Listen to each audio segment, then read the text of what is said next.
안녕하세요. 김지윤의 훈훈한 주식 유튜브 채널을 운영하고 있고 오프라인 강연 사업 그리고 빌리언스 캠퍼스라는 유료 구독 모델을 하고 있는 전업투자자 김지윤입니다. 반갑습니다. 반도체의 밸류에이션 현황은 어떤가요? 최근에 좀 주가가 올라왔지만 밸류에이션이 막 엄청 부담스러운 수준은 아니고요. 지금 25배 정도 평균 값이 나오고요. 지금 내년은 실적 성장률이 더 좋아지니까 평균적으로 그래도 소부장단에서도 한 20% 정도에서 30% 정도는 이익 성장이 나올 것으로 보고 있어요. 아주 보수적으로 보는 데가 한 15%인데 두 자릿수는 나오는 거죠. 그래서 내년에 그러니까 이익이 성장하니까 PER이 18배 정도까지 떨어지고요. 삼성전자가 지금 14배라고 돼 있는데 요거 일반 서버나 일반 D램 쪽, 일반 낸드 쪽이 좋아지는 거가 완벽하게 다 반영된 것 같진 않아요. 그래서 저는 내년에 그냥 한 12배 정도로 보는 게 좀 합리적으로 보고요. 이수페타시스가 주가가 엄청 올라서 아무래도 28배로 제일 비싸긴 합니다. 한미반도체 주가 많이 빠져가지고 내년에 한 20배 정도로 예상하고 있고요. 하이닉스가 7배밖에 안 됩니다. 이것도 6배였는데 주가 엄청 올라서 7배로 늘어났고요. 리노공업이 뭐 25배. 이제 내년 포워드 PR로 보셔야 됩니다. 왜냐면 이제 3개월밖에 안 남았죠. 그 다음에 원이가이패스도 뭐 22배. 그러니까 요 평균값 기준으로 보시면 돼요. 평균값 18배. 그리고 동진세미캠이요. 이게 실적 추정이 안 되는데 한 8배, 10배. 그러니까 동진세미캠이 밸류에이션도 싸니까 외국인 기관 투자자가 둘 다 선호하는 것 같아요. 파크시스템즈가 29배. 아무래도 밸류에이션 이런 거는 할증을 받는 거죠. TCK가 18배. 주성엔지니어는 13배. 최근에 주가 많이 올라온 것들. 하나마이크론 내년에 16배. 하나마이크론 보시면요.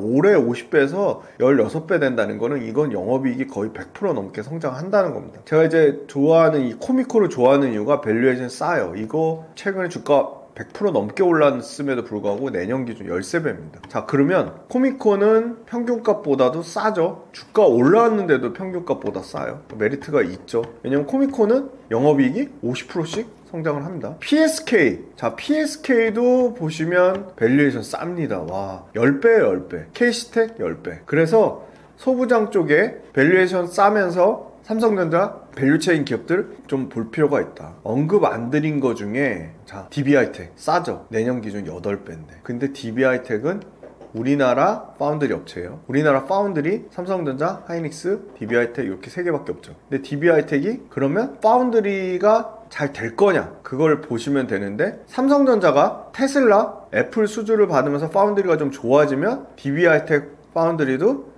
같이 살아날 수 있을 수도 있고 없을 수도 있어요. 그러니까 잘 모르겠어요. 그러면 밸류에이션이 싼 거에 대한 이유가 있는 거죠. 그래서 DB하이텍은 최근에 주가가 올라왔는데 냉정하게 얘기하면 DB하이텍의 파운드리 사업이 엄청 잘 돼서라기보다는 그 김준기 회장하고 그 아들 김남호 부회장 사이에 어떤 지분 승계 또는 뭐 지배구조의 개편 이런 이슈로 올라와서 밸류에이션 싸다고 무조건 접근하는 거는 절대 금지입니다. 그렇게 말씀드릴 수 있을 것 같습니다. 반도체의 실적 현황은 어떤가요? 자, 이게 영업이익률이 마진을 남기는 거거든요. 와, 진짜 하이닉스 대단합니다. 자, 현재로서 25년도 기준입니다. 저는 여기서 약간 빠질 것 같긴 해요. 그러니까 영업이익률이 빠진다는 얘기는 떨어질 것 같아요. 43%예요. 43%. 100원 팔면 43원을 남긴다는 거예요. 이게 제조업체잖아요. 물건 서비스 업체나 무슨 뭐 어도비처럼 뭐 프리미어 프로 소프트웨어 판매하는 게 아니잖아요. 어마어마하게 마진을 많이 남긴다는 겁니다. 그러니까 100원 팔아서 43원 남긴다는 건 하이닉스가 무지막지하게 비싸게 팔거나 아니면 원가가 거의 안 들어가거나 그런 거거든요. 그럴 수는 없죠. 기본적으로 하이닉스는 장치 산업이잖아요. 너무 많이 필요하죠. 비싼 장비 2천억짜리 노광 장비도 써야 되죠. 웨이퍼도 다 실리콘 소재에 다 들어가죠. 그럼 노광 장비만 쓰나요? 각 공정별 장비가 다 있죠. 그리고 소재가 있죠. 부품이 있죠. 소모품이 있죠. 그런데 이렇게 남긴다는 건요, 엔비디아로부터 독점적으로 무지막지하게 비싸게 파는 거예요. 그러니까 43% 이익이 남는 겁니다. 아, 근데 대단해요. 한미반도체 49% 마진 남겨요. 리노공업 46% 마진 남겨요. HPSP 52% 마진 남겨요. 이렇게 반도체 회사 중에 영업이익률, 마진율이 좋은 회사들이 많습니다. 그럼 그 기준점은 어느 정도 될까? 저는 20% 남긴다. 그러면 굉장히 잘하는 거로 봅니다. 이수페타시스 안타깝게도 18%인데 이거 내년에 20%까지 올라갑니다. 이오테크닉스 22% 엄청 잘하는 거죠. DB하이텍 22% 엄청 잘하는 겁니다. 파크시스템도 이 회사 엄청 부각받고 있는데 25%. TCK 거의 30%네요. 굉장히 잘하죠. ISC 26%, SNS텍이 20%, 제가 좋아하는 코미코 22%, 양호하죠. PSK도 20%대입니다. 자, 그러면 우리의 삼성전자. 올해가 아마 실적이 그렇게 썩 좋지는 않아요. 왜냐면 HBM 많이 못 팔아서. 그런데 파운드리도 적자래요. 삼성전자 얘기 들으면 적자 폭이 계속 줄어들 거예요. 왜 그러냐? 파운드리 가동률이 계속 올라갑니다. 테슬라 수주 받았어요? 애플 수주 받았어요? 삼성전자 자체 휴대폰 이제 아마 S26, 26 내년에 나오면 거기 들어가는 어플리케이션 프로세서 제일 중요한 휴대폰에 어떻게 보면 중앙 제일 그 메인 메모리 카드라고 할 수 있는 어플리케이션 프로세서 메인 칩 그거 엑시노스인데 그거 퀄컴 거 썼다가 다시 자체 거 썼다가 퀄컴 뺏겼다가 왔다 갔다 하는데 그거 일단은 S25, 25는 자체 거 써요. 엑시노스. 근데 내년에도 아마 엑시노스 2600 그대로 거 자기네들 거 쓰면 파운드리 가동률 올라갈 수밖에 없죠. 왜냐면 기본적으로 지금 테슬라 거랑 애플 거가 받쳐주면 가동률 올라가고 있거든요. 근데 이제 빅테크들이 야 이거 TSMC 언제까지 눈치 보면서 TSMC 거 기다려 하면서 야 삼성전자 테슬라 거 물량 잘 나온다며 수율 올라간다며 그러면 아마 삼성전자 쪽으로 갈 확률이 꽤 높아요. 그러니까 확률이 높다는 거예요. 그러면 삼성전자 이거 파운드리 쪽 적자만 줄어들어도 영업이익률 엄청나게 개선될 겁니다. 왜냐면 원래는 삼성전자 영업이익률이 보통 14에서 한 16% 정도 됩니다. 그 정도만 회복돼도 매출이요 여기 보시면 한 자릿수 6%대 많이 보는 5%까지 보는 데 있어요. 매출 15% 늘어나는데 영업이익률 9%에서 14%까지 개선되잖아요. 그럼 영업이익은 40% 넘게 증가하는 겁니다. 40% 넘게. 그 다음에 이수페타시스 올해하고 내년에 꾸준히 매출 22% 정도 증가하죠. 근데 영업이익을 보세요. 올해 75%, 내년에도 31%. 이게요, 요것도 좀 냉정하게 보셔야 돼요. 야, 75%에서 야, 31% 되면 야, 영업이익 증가율이 반토막 나는 거 아니에요? 그렇게 보시면 안 되고요. 1조짜리 영업이익 나는 회사가 1조 7,500억이 됐어요. 그럼 1조 7,500억에 30%면 얼마죠? 5천억에 5천억, 5,200억이 늘어나는 거예요. 근데 1조에서 1조 7,500억 되면 7,500억 늘어나는 거잖아요. 그럼 실질적으로 이 성장률은 둔화되는 걸로 보이지만 영업이익의 사이즈가 커졌기 때문에 그것까지 감안을 하셔야 되는 겁니다. 잘 성장하고 있어요. 주가가 팍팍 뛰는데 이익 성장에 타타타 같이 따라오고 있는 거예요. 이수페타시스. 그 다음에 이제 최근에 주가 오른 거 솔브레인.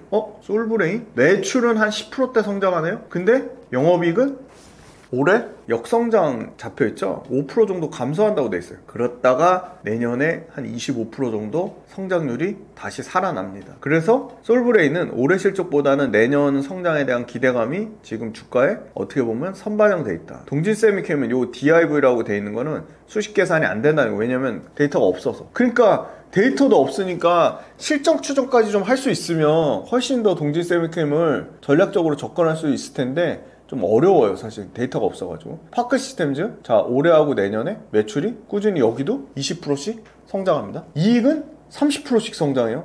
안전하죠. 안정적으로 성장하죠. 계단식으로. SNS텍 한번 볼까요? SNS텍 여기는 매출이 여기도 20%씩 성장하네요. 올해는 더 많이 성장하는데 매출 사이즈가 커지니까 성장률은 다소 좀 둔화되는데 그래도 내년에 20% 성장한대요. 그리고 이익을 보면 올해 60% 성장한대요. 와, 대부분 올해 엄청나게 더 이익에서 큰 성장을 이루는 게 작년에 워낙 안 좋으면 기저효과라는 게 있습니다. 그래서 60% 성장하고 내년에 20% 성장한다. 코미코는 올해 보면 15% 정도 성장하고 내년에 20% 성장한대요. 근데 야 15% 야 SNS 때 이런 거 60% 성장하고 뭐 아까 어디 갔어?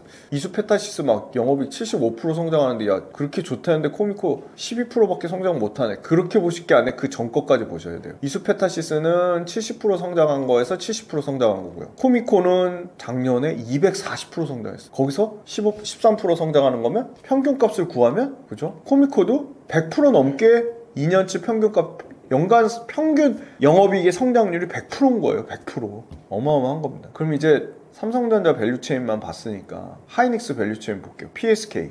PSK는 꾸준히 성장하는데 조금 아쉬워요. 10%대 매출 성장 나오고요. 영업이익 성장률은 그래도 여기는 기대하는 거는 올해보다 내년에 성장률이 좋아지는 겁니다. 그러면 올해보다 내년에 성장률이 더 좋아지는 거에 밸류에이션에 가중치를 줘야 되지 않을까? 프리미엄을 줘야 되지 않을까? 그렇게 고민해 볼 수 있죠. 반대로 볼 수도 있죠. 야, 올해는 60% 성장했는데 내년에 20%밖에 성장을 못한대. 그럼 밸류에이션을 오히려 깎아야 되는 거 아니야? 저는 이런 고민하는 과정이 굉장히 합리적이라고 봅니다. 꼭 필요하다고 봐요. 그래서 결론적으로는 이게 PSK가 올해 3%밖에 성장 못하는 거는 다소 성장률이 주가에 반영을 올해 성장률은 3%밖에 안 될 거로 예상하니까 많이 봐야 5%니까 올해 주가에 크게 기여를 못하겠구나. 근데 내년 걸 땡겨오면 내년에는 15%에서 20% 성장한다고 하니까 내년 주가를 반영하면 PSK는 더 추가적으로 밸류에이션이 업사이드가 있겠네. 그렇게 볼 수 있는 거죠. 그래서 결론적으로는 내년에 더 영업이익 성장률이 커지는 회사들의 밸류에이션을 더 추가적으로 업사이드를 줄지, 아니면 올해 엄청나게 제일 많이 성장하는 거는 이런 회사도 있죠. 원익아이패스 작년에 190% 감소 나왔는데 올해 400% 증가하는. 그럼 올해만 볼 거냐? 그럼 올해보다 내년 성장률이 큰 걸 볼 거냐?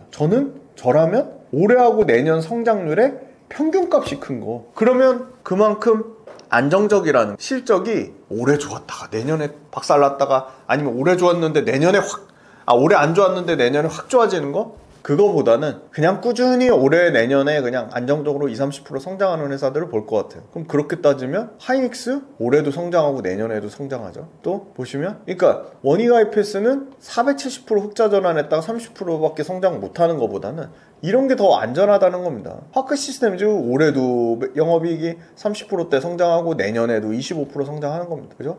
이런 거 보세요. 숫자가 좋네요. 유진테크 올해도 영업이익 40% 성장하고 내년에도 40% 성장합니다. 그러면 선택을 해보는 겁니다. 400% 성장했다가 30% 성장률이 줄어든 거, 야, 그것도 대단하잖아. 성장은 하잖아. 그거보다는 올해도 40%, 내년에도 40%, 아니면 하나마이크론 같이 올해도 50%, 내년에도 50% 성장하는 유진테크나 하나마이크론 쪽을 저는 볼 것 같아요. 근데 유진테크나 하나마이크론 두 가지 중에 고르면 당연히 평균 40% 성장하는 것보다는 평균 50% 성장하는 거 보는 게 맞겠죠. 그럼 이제 구체적인 숫자를 한번 볼게요. 이게 뒤집혔어요. 너무 신기하죠. 아니, 삼성전자는 반도체만 하지 않잖아요. 휴대폰도 하고, 심지어 전장도 하고, 그죠? PC도 하고, 데이터 서버도 하고. 삼성전자 또 뭐 있죠? 하만, 그리고 가전, 반도체, 휴대폰, 통신, 멀티잖아요. 근데 반도체만 하는 하이닉스한테 영업이익이 뒤집혔습니다. 안타깝게도 지금까지 추정으로 보면 내년에도 뒤집힌 게 유지될 것으로 보여요. 그러니까 이거 굉장히 큰 의미입니다. 그래서 심지어는 하이닉스 시총이 삼성전자를 넘을 거래요. 근데 가능할지는 모르겠어요. 근데 아무튼 하이닉스가 올해 37조 역대급 영업이익 찍고 내년에 그거보다 더 늘어난다는 거예요. 42조까지. 근데 이거 42조 역대급 영업이익 찍는 거를 더 주가에 높이 반영을 해줄까요? 아니면 삼성전자가 28조라는 굉장히 부진한 실적을 기록하고 내년에 40조로 영업이익이 삼성전자가 드라마틱하게 얼마가 늘어나는 거죠? 보시면 37%가 늘어난대요. 40% 가까이 영업이익 늘어나는 여기에 주가는 더 드라마틱하게 반응을 보일까요? 저는 후자 쪽이 조금 더 올해 영업이 부진했는데 내년에 드라마틱하게 주시장이 굉장히 좋아하는 단어가 턴어라운드라는 단어가 있습니다. 실적이 드라마틱하게 좋아지는 거. 하이닉스도 너무 대단한데 삼성전자 올해 그렇게 이익 안 좋았는데 내년에 엄청 좋아지는구나. 그거를 더 많이 반영할 가능성이 있습니다. 근데 워낙 덩치가 크니까 너무 사이즈가 크죠. 460조니까 좀 무거울 수는 있겠다. 영업이익이 이제 2천억 이상 되는 사이즈의 회사들을 주목해 볼 필요가 있는데 정말 몇 개 없어요. 5개 정도밖에 없어요. 영업이익 2천억 이상 나는 회사. 한미반도체가 내년에 5,500억 이익 난대요. 그러니까 한미반도체 주가 많이 빠져가지고 하이닉스한테 주도권 뺏겨가지고 결국은 한미반도체가 마이크론 쪽으로 포지셔닝을 늘리고 있는데 그거 뭐 잘하고 있다고 봅니다. 전략적으로. 그러니까 하이닉스의 주도권을 누구한테 뺏겼냐면 하나비전한테 뺏겼어요. 하나비전, 하나그룹 계열사한테. 그러니까 하나비전 막 주가 엄청 좋잖아. 여기 빠졌네요. 다음에 꼭 넣어보겠습니다. 하나비전이 이제 날아가니까 한미반도체 박살 난 거예요. 하이닉스 밸류체인에서 떨어져 나가면서. 근데 한미반도체는 결국은 그 자리를 한미반도체 하이닉스 자리를 마이크론이 메꾸고 있어요. 자, 그 다음에 2천억 넘는 사이즈 나오는 거 한미반도체가 있고요. 이수페타시스가 내년에 2,500억 사이즈가 됩니다. 이수페타시스도 이거 단위 보세요. 영업이익 600억대에서 1,000억대, 올해 1,900억, 내년에 2,500억. 앞자리가 계속 바뀌죠. 2,500억대 나오는 영업 사이즈입니다. 자, DB하이텍 여기도 3,100억대. 영업이 사이즈 나쁘지 않아요. 그 다음에 2천억 또 넘는 거. 솔브레인.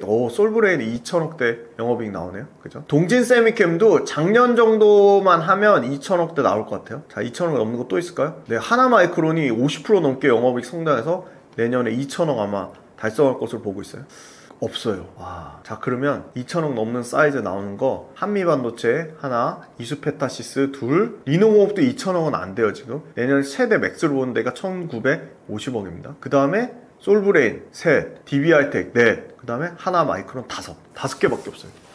상징적인 겁니다. 그만큼 2천억 영업이익 달성하는 게 어려운 겁니다. 그리고 이 삼성전자 하이닉스의 영업이익 역전 현상, 그죠? 내년에도 삼성전자는 한 40조, 하이닉스는 42조에서 44조까지 보는 데가 있더라고요. 이 역전 현상이 과연 유지될 것인가? 그럼 반대로 얘기하면, 야, 반도체만 해서 42조 영업이익 내는데 하이닉스에 당연히 프리미엄을 줘야지 왜 삼성전자에 프리미엄을 줘?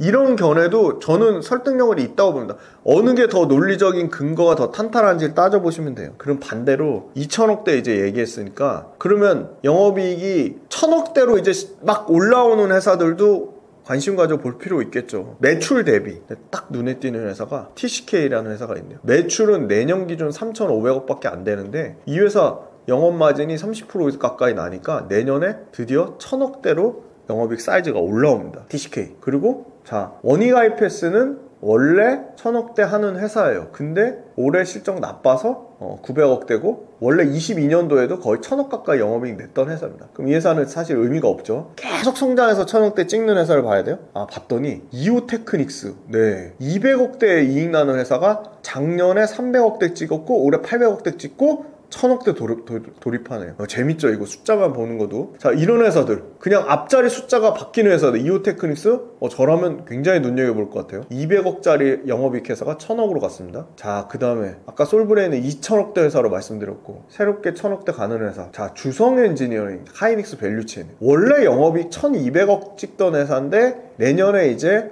회복돼서 1,200억이래요. 그러면 저는 이익단에서는 안 볼 것 같아요. 제칠 것 같아요. 딱 눈에 들어오네요. 보세요. 여기 유진테크라는 회사가 있죠. 여기도 아까 비슷해요. 이오테크닉스랑 200억대 영업이익 나는 회사가 내년에 1,000억 찍는데요. 관심 가져볼 필요가 있겠죠. 자, 그 다음에 하이닉스 밸류체인 중에 코미코, 제가 좋아하는 회사. 300억대 영업이익 찍는 회사가 이미 올해 1,000억이 넘네요. 이미 올해 1,200억대까지 찍고요. 내년에 1,500억대.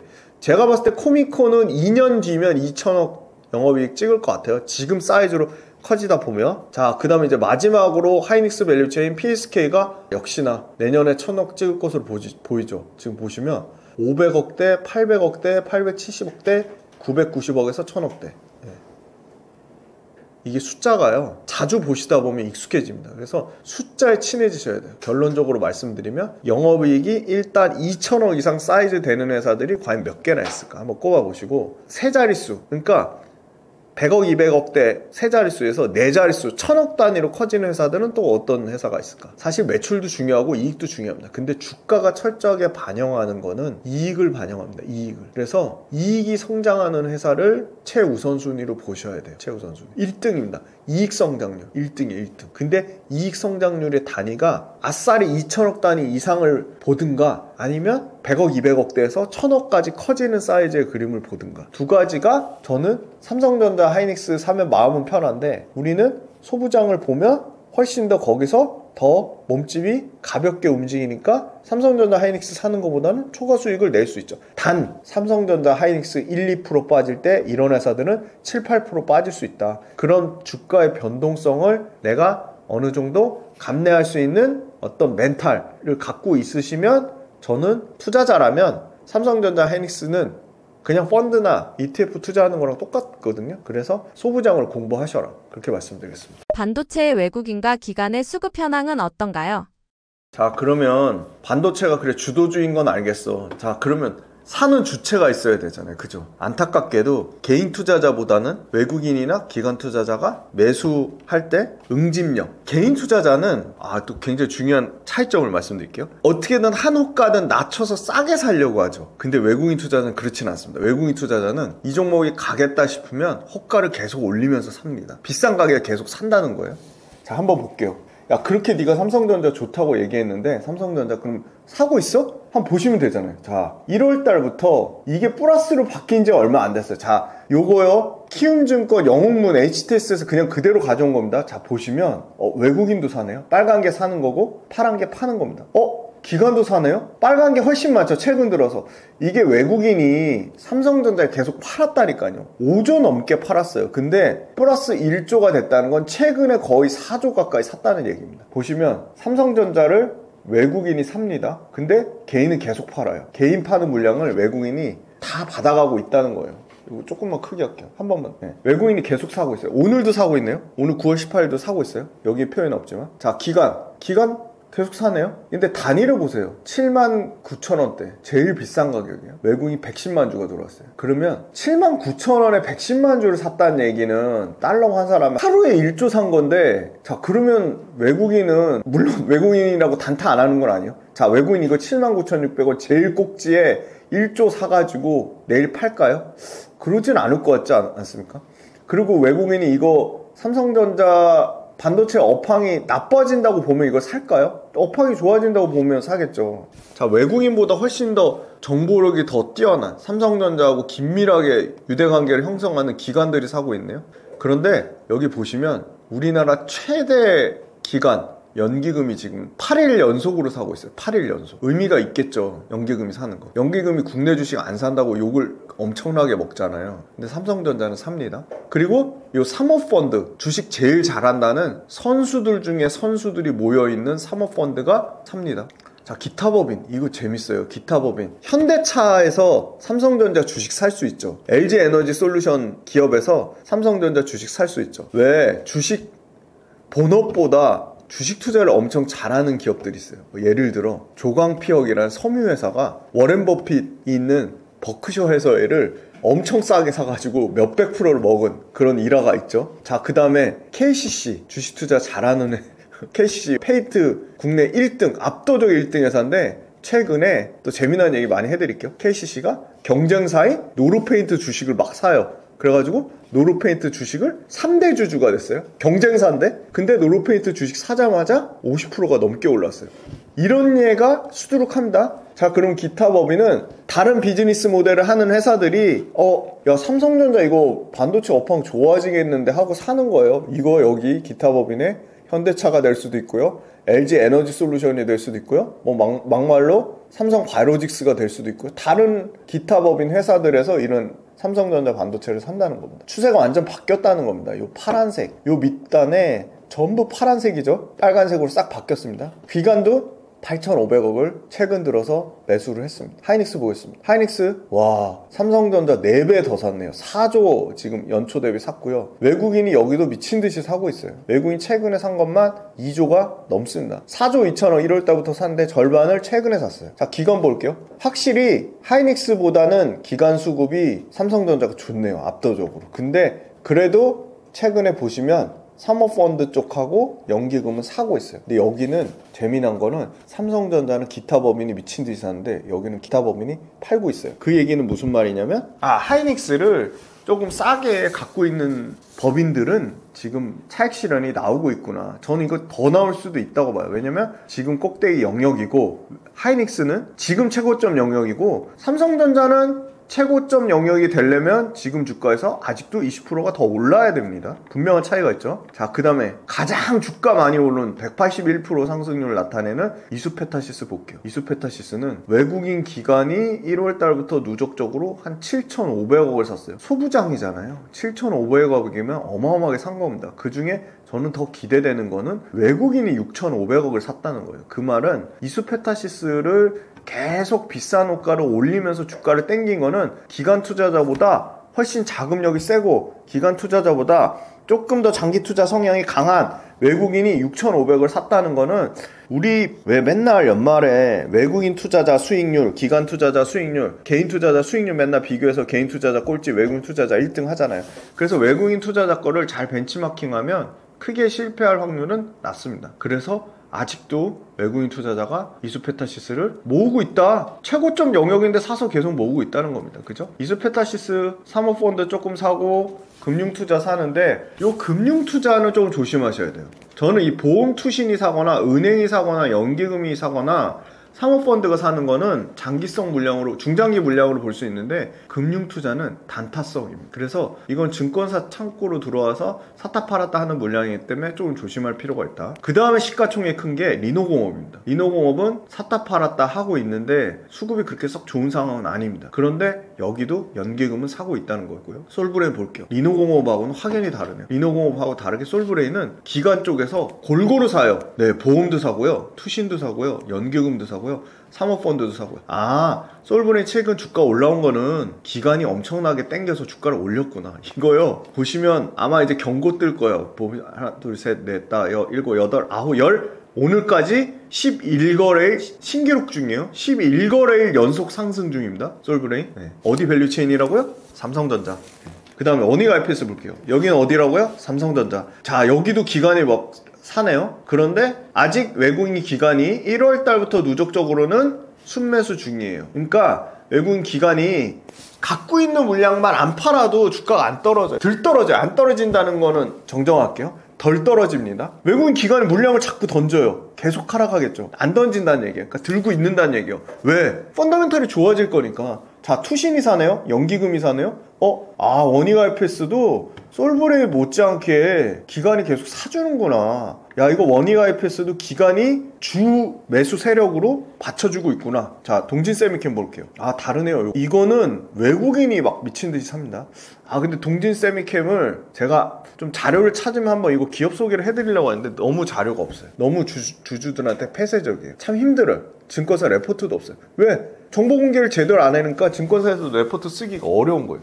그런데 주가는 엄청 올랐습니다. 아까 연초 1월달 대비해서 80% 가까이 올랐어요. 외국인이 삽니다. 동진세미캠은 우리가 모르는 정보를 외국인이 먼저 빨리 캐치를 했거나 아니면 동진세미캠이 하는 비즈니스 모델을 외국인은 굉장히 어떻게 보면 독점 구조로 갈 수 있구나. 그 비즈니스 모델에 대한 안정성 그리고 성장성, 그걸 보고 외국인들이 매수를 좀 한 것 같고요. 여기가 보니까 자식한테 물려주는 승계 이슈가 또 있어요. 그것도 주가를 좀 약간 모멘텀적으로 움직이게 하는 거고요. 최근에 동진세미캠 주가 올라왔는데 그래도 기관 수급이 붙었습니다. 자, 요거 저는 요 회사 관심 가져봐야 될 회사라고 생각해요. 그러니까 이런 겁니다. 세정 코팅을 하는 회사예요. 장비가 너무 비싸니까 세정 코팅만 해도 새 거가 돼요. 그러니까 완전히 새 장비를 만들어주는, 새 부품을 만들어주는 일종의 튜닝샵 같은 거예요. 튜닝샵. 어마어마하게 주가가 올랐습니다. 얘네 100% 올랐어요. 코미코. 이거 이제 빌리언스 캠퍼스 유료 구독 모델에서 말씀드렸는데 여기도 수급이 최고가 영역 9만원대까지 올라왔는데 붙었습니다. 다시 외국인 기관이. 그런데 마찬가지로 여기도 지금 가격대에서 외국인은 약간 샀다 팔았다를 하는 걸로 보이죠. 빨간색이 있었다가 파란색이 있었다 왔다 갔다 하죠. 조금 불안해요. 그럼 얘네는 누굴 믿고 가야 되나? 역시 기관은 꾸준히 삽니다. 보험도 사고요, 투신도 사고요, 연기금도 사고요, 사모펀드도 사고요, 기타 법인도 사요. 역시나 코미코도 비슷한 양상을 띠는구나. 동진세미캠만 외국인이 땡기고요. 원익 IPS나 솔브레인처럼 이 코미코라는 회사도 기관이 엄청나게 사서 꾸준히 올려줬구나. 그 다음 종목 볼게요. PSK입니다. 조금 달라요? 하이닉스 밸류체인이라고 말씀드렸어요. 근데 PSK 하이닉스 밸류체인이지만 여기도 80% 가까이 올랐습니다. 왜? 뒤에서 말씀드릴게요. 기관이 미친 듯이 사고 있죠. 골고루 삽니다. 단타성 금융투자도 사고, 중장기로 들고 가는 보험투신도 사고요, 연기금도 사고요, 사모펀드도 사고요, 기타 법인도 사요. 근데 중요한 건 바닥권에서 2만 원대부터 2만 8천 원, 7천 원까지 올라온 이 비싼 가격대에서 기관은 보험 투시는 연기금을 산다는 거예요. 왜 그럴까요? 왜 2만 1천 원대 안 사고 왜 2만 7천 원대, 6천 원대, 8천 원대 살까요? 완전히 업황을 확인하는 측면도 있을 거고요. 두 번째는 이때부터 매도 물량이 막 나오잖아요. 조금 오르니까. 어디 물량? 개인 물량. 외국인 물량 될 수도 있고요. 그러니까 매도 물량이 나오려면 나와야지 외국인이 됐든 기관이 됐든 받아가잖아요. 그러니까 서서히 사모으기 시작하는 겁니다. 그러면서 증권사에서 막 레포트가 나오기 시작합니다. PSK에 대해서. 결론적으로는 호가창이라는 거는 매수가를 올리면서 살 수 있는 여력은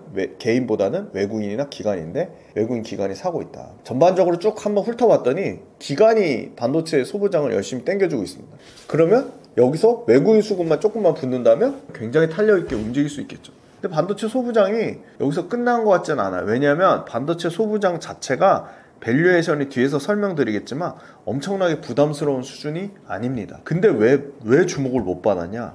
삼성전자 하이닉스가 밸류에이션이 너무 쌌던 거예요. 그러니까 이런 거예요. 야, 삼성전자 하이닉스 투자하면 되지, 굳이 소부장까지 봐야 돼, 이런 겁니다. 왜?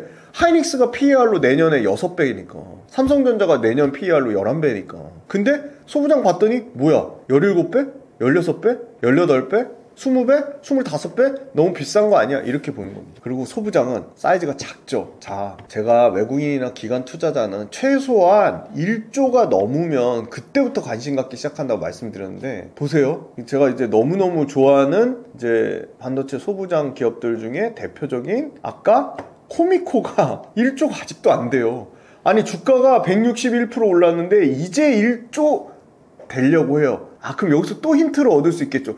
야, 진짜 똘똘한 회사인데 이제 1조가 되니까 외국인 기관이 막 사기 시작하네. 최근에 또 미친듯이 오른 회사 중에 하나가 어디가 있었죠? 하나마이크론이라는 회사가 있죠. 야, 그렇게 100% 넘게 올랐는데 1조 2천억이랍니다. 그럼 이제 외국인 기관이 야 1조짜리 이제 막 된 회사들 중에 똘똘한 회사 없어? 삼성전자 밸류체인 없어? 하이닉스 밸류체인 없어? 살펴보겠죠. 그랬더니 SNS 때 코미코가 이제 1조에 걸리네? 하나마이크론이 이제 1조 2천억 넘어왔네? 그런 겁니다. 그럼 반대로 얘기할 수 있어요. 야, 그 똘똘한 밸류체인 중에 하이닉스 밸류체인 좀 쉽지 않겠는데? 야, HBM 계속 하이닉스가 삼성전자를 마이크론한테 뺏기지 않겠어? 근데 봤더니 많이 내려왔어요. 많이 내려온 거 인정해요? 16조짜리가 8조 내려왔어요. 야, 근데 한미반도체 이거 8조 아직도 너무 비싼 거 아니야? 이렇게 생각할 수 있는 겁니다. 생각해보세요. 재미난 거. 8조짜리를 10%로 올리려면 8천억이 필요합니다. 그죠? PSK 코미코 9,900억짜리 8천억짜리 10% 올리려면 800억을 쏘면 돼요. 10배의 돈이 더 필요한 겁니다. 수급을 땡기려면. 이해되시죠? 그러면 외국인 기관 투자자들 입장에서 800억 투자해서 10% 올리는 거랑 8천억 투자해서 10% 올리는 거랑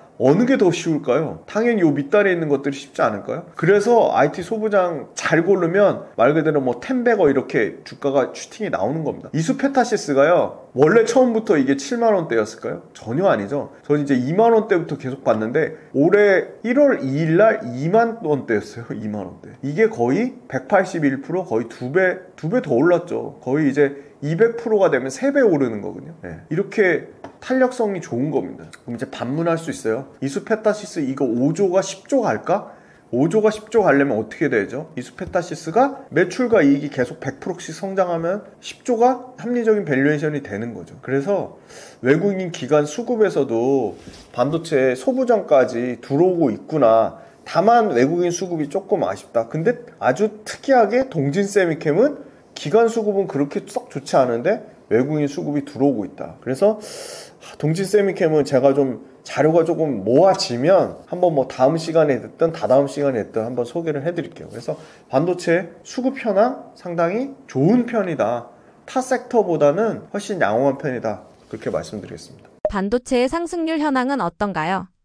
반도체가 지금 시장에 하반기 들어서 얼마 안 됐습니다. 거의 이제 막 2달 돼가려고 하는 것 같습니다. 7월 말부터 본격적으로 상승세가 나오면서 시장의 주도주로 엄연하게 자리 잡고 있고, 시장의 주도주라는 거는 코스피나 코스닥 지수 대비 훨씬 초과 상승 나는 겁니다. 그런데 워낙 덩치가 크죠. 반도체는 삼성전자랑 하이닉스만 좀 볼게요. 시총이. 자, 오늘 저희가 목요일날 찍고 있는데요. 목요일 9월 18일 기준으로 코스피 시총이 2,808조예요. 요것도 꼭 알아두세요. 이거 상식선에서. 이걸 어디 가서 보시면 되냐면, 당연히 바뀌겠죠, 시총이. KRX 정보 데이터 시스템 가시면 코스피 코스닥 시총, PER, PBR 다 보실 수 있어요. 그리고 전반적으로 산업 업종별 PER도 보실 수 있어요. 자, 코스피 코스닥 합쳐서 대략 볼게요. 대략 코스피 2,808조, 코스닥 445조. 그럼 얼마죠? 3,200조 돼요. 근데 3,200조 중에 삼성전자가 462조고요. 오늘 지금 주가 더 오르고 있어요. 이거 아마 지금 삼성전자가 오늘 오른 거 기준으로 하면 470조 정도 될 것 같아요. 하이닉스가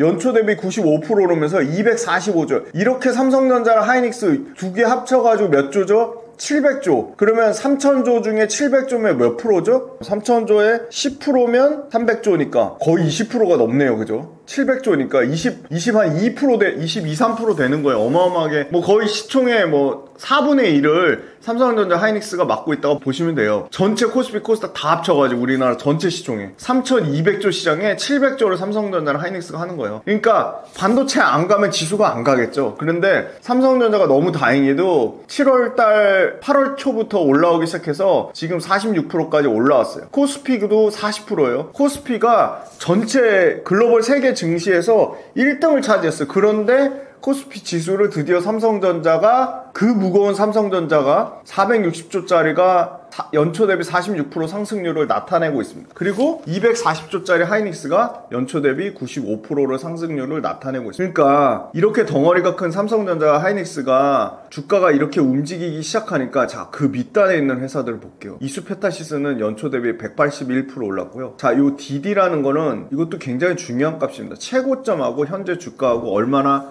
괴리율, 최고점 대비 현재 주가가 얼마나 빠졌는지예요. 최고점하고 현재 주가 이 괴리율이 작을수록 주가가 신고가 영역에 있다는 거예요. 삼성전자는 역대 최대 10년치 신고가에 19% 떨어져 있는 수준, 하이닉스는 2% 떨어져 있는 수준, 이수페타시스는 2%. 그러니까 결론은 하이닉스, 이수페타시스 최근 10년 동안 최고가다. 최고가란 얘기는 또 무슨 말이죠? 의미가 있죠. 갖고 있으신 분들이 모두가 수익 중, 모두가 해피한 상황이라는 거예요. 자, 그 밑단 것들을 한번 쭉 볼게요. 최근에 관심 받고 있는 것들 위주로 볼게요.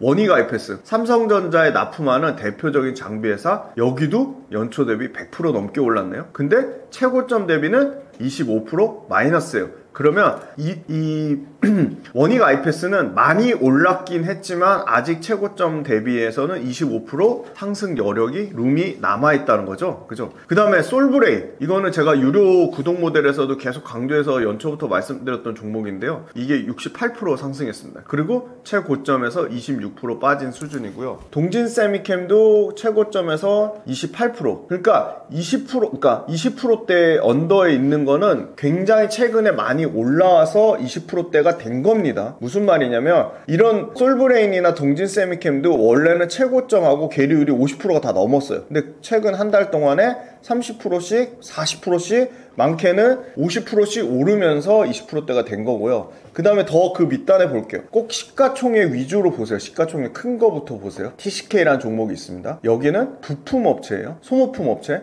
근데 113%나 올랐어요. 그런데 최고점하고는 아직 괴리율이 40%나 남아있습니다. 그러니까 아직 룸이 많이 남아있는 거죠.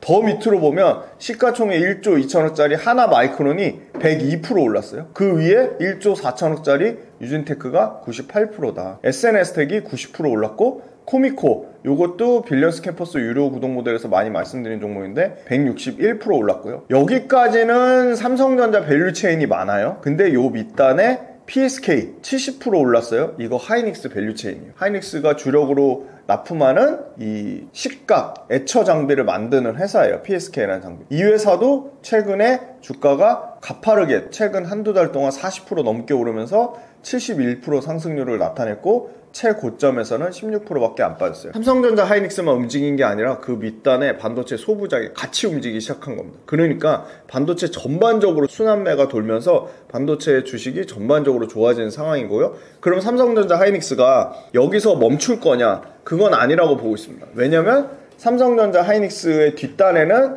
어디가 있죠? 빅테크가 있죠. 빅테크, 구글, 알파벳, 아마존, 메타, 엔비디아, 그죠? 이런 빅테크들. 테슬라도 어떻게 보면 빅테크에 속할 수 있죠? 이런 미국을 이끌어가는 AI를 주도하는 사람들이 계속 투자를 하고 있어요. 어마어마하게 투자하는 게 제가 최근에 데이터를 봤는데 미국의 빅테크들이 얼마나 많이 투자하냐? 올해 말까지 지금 투자된 기투자 금액이 560조래요. 560조. 근데 이게 얼마까지 늘어나면요. 560조의 6배, 3천조까지 늘어난답니다. 어마어마하죠. 그것도 2030년까지니까 앞으로 5년 동안 2,500조가 더 투자한다는 거예요. 그러니까 AI는 거스를 수 없는 이제 완전히 이제 이미 너무 AI 거품론 나오고 AI 성장 둔화우려 나오는데 이미 너무 커버리니까 이미 너무 많이 지나왔어요. 돌이킬 수 없다고요. 왜냐면 마이크로소프트, 엔비디아 모두 우리는 앞으로 투자를 안 해서 AI라는 시대 흐름에 뒤처지는 걸로부터가 더 두렵다고 했어요. AI 거품론이고 AI로부터 돈을 벌든 안 벌든 이미 AI 시대는 진행됐고 AI로 가기 위해서 우리는 투자를 멈추지 않겠다고 했어요. 그 말은 무슨 말이냐면 AI 투자 시대는 앞으로 계속된다는 얘기죠. 그러면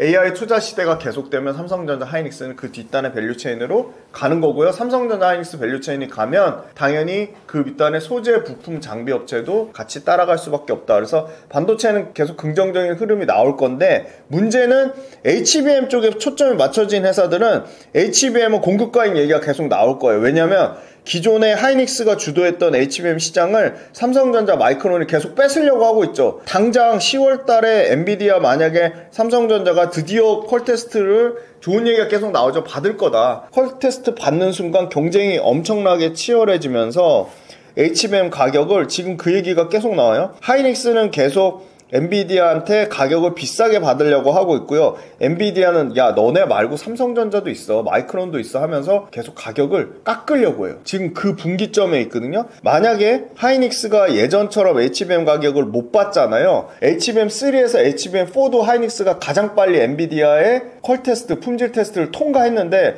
HBM4 관련돼서 양산은 아직 안 됐거든요. 퀄 테스트 통과해서 양산되기까지도 시간이 걸립니다. 최소 3개월에서 6개월. 그럼 HBM4 넘어가기 전까지 만약에 삼성전자도 HBM4를 퀄 테스트를 통과한다. 그럼 그때는 진짜 무한경쟁 시대가 되는 거예요. 하이닉스가 독점할 수가 없는 거예요. 그 말은 무슨 말이냐? 하이닉스가 엔비디아한테 비싸게 막 40% 50% 마진 받고 HBM을 못 판다는 겁니다. 그래서 지금은 계속 얘기 나오는 거는 뒤에서도 말씀드리겠지만 HBM은 좋은 거 알겠어. 근데 여기서 얼마나 더 좋아질 거야라는 거에 대해서는 성장률은 분명히 둔화될 거라는 거고요. HBM 때문에 자연감산이라고 해요. HBM이 웨이퍼의 캐파를 너무 많이 차지하니까 일반 D램이나 낸드를 생산하고 싶어도 HBM이 돈이 되니까 전부 HBM만 생산하니까 하이닉스 마찬가지 삼성전자만 HBM을 제일 많이 파는 제일 많이 사가는 엔비디아한테 납품을 못하다 보니까 삼성전자만 전체 캐파에서 웨이퍼 캐파에서 차지하는 비중이 적었던 거예요. 근데 하이닉스는 이미 전체 삼성전자의 웨이퍼 캐파의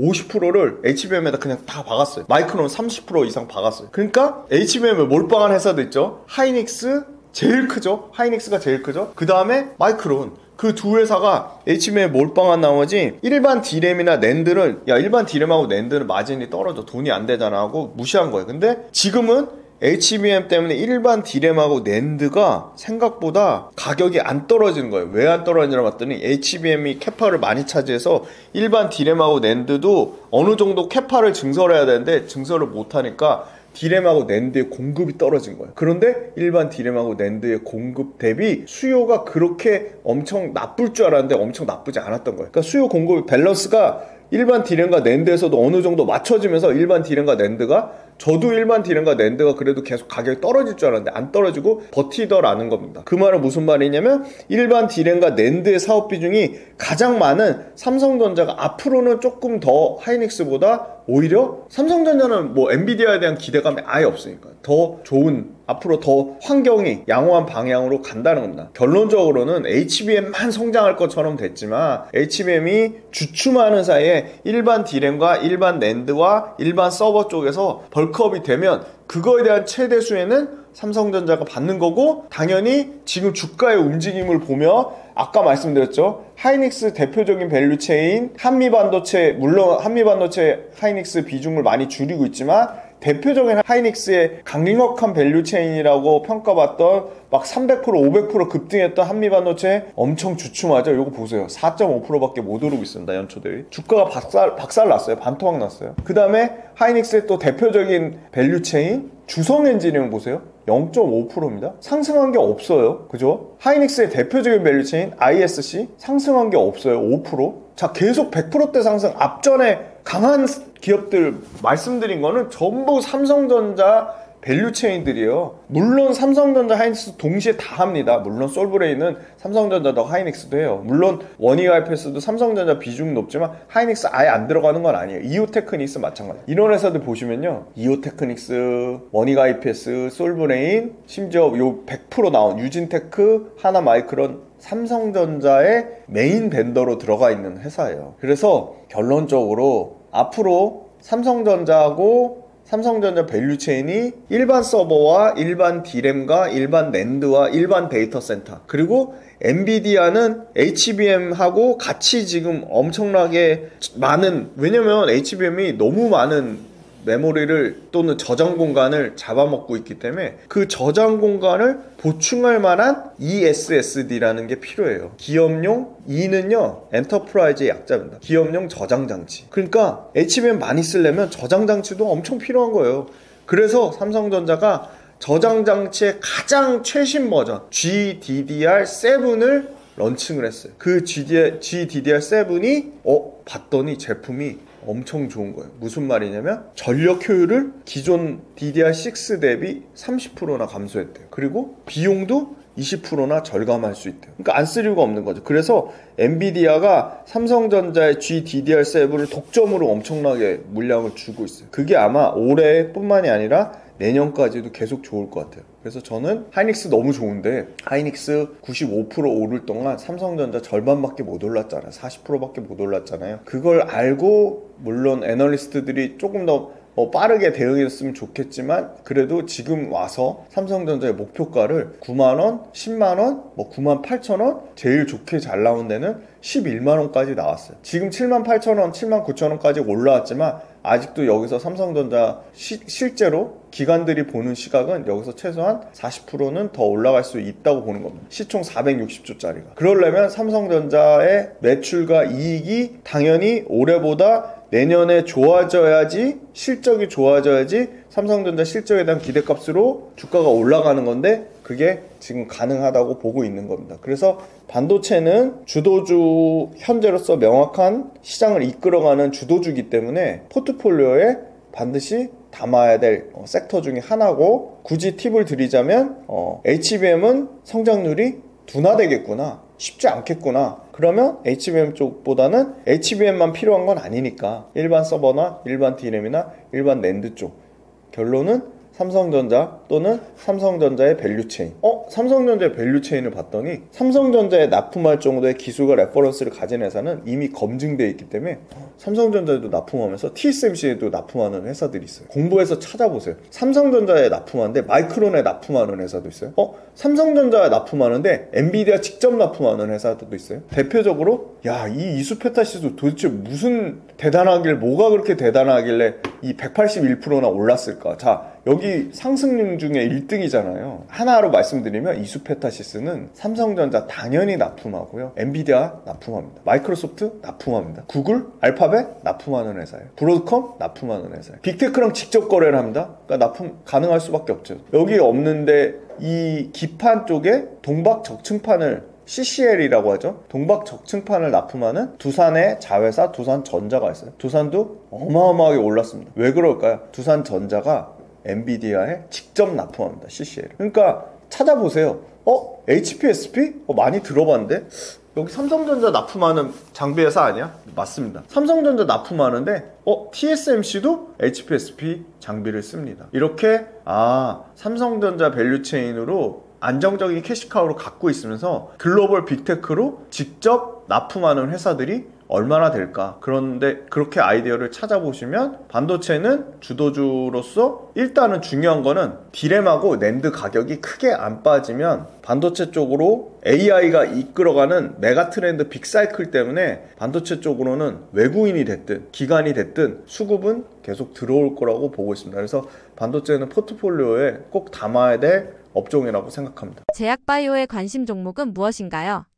오늘 처음 말씀드린 종목인데 일단 에이프릴바이오부터 한번 설명드리고 추가적으로 그 ABL바이오랑 이런 거는 포인트만 말씀드릴게요. 에이프릴바이오가 자가면역 질환 치료제인데요. 이거 굉장히 기술력이 있습니다. 그러니까 당연히 기술 이전했겠죠. 자, 자가면역 질환 치료제 자체 파이프라인이 APB-A1이라는 그 파이프라인을 들고 있는데요. 여기 재미난 게 갑상선 안구병증 테드라고 합니다. 테드 환자 대상으로 지금 이미 덴마크의 룬드백이라는 회사에 5,600억 상당으로 기술 이전을 했습니다. 그래서 앞으로의 파이프라인은 룬드백이 진행을 해요. 룬드백은 신경면역학 분야에서 빠르게 확장 중인 회사고요.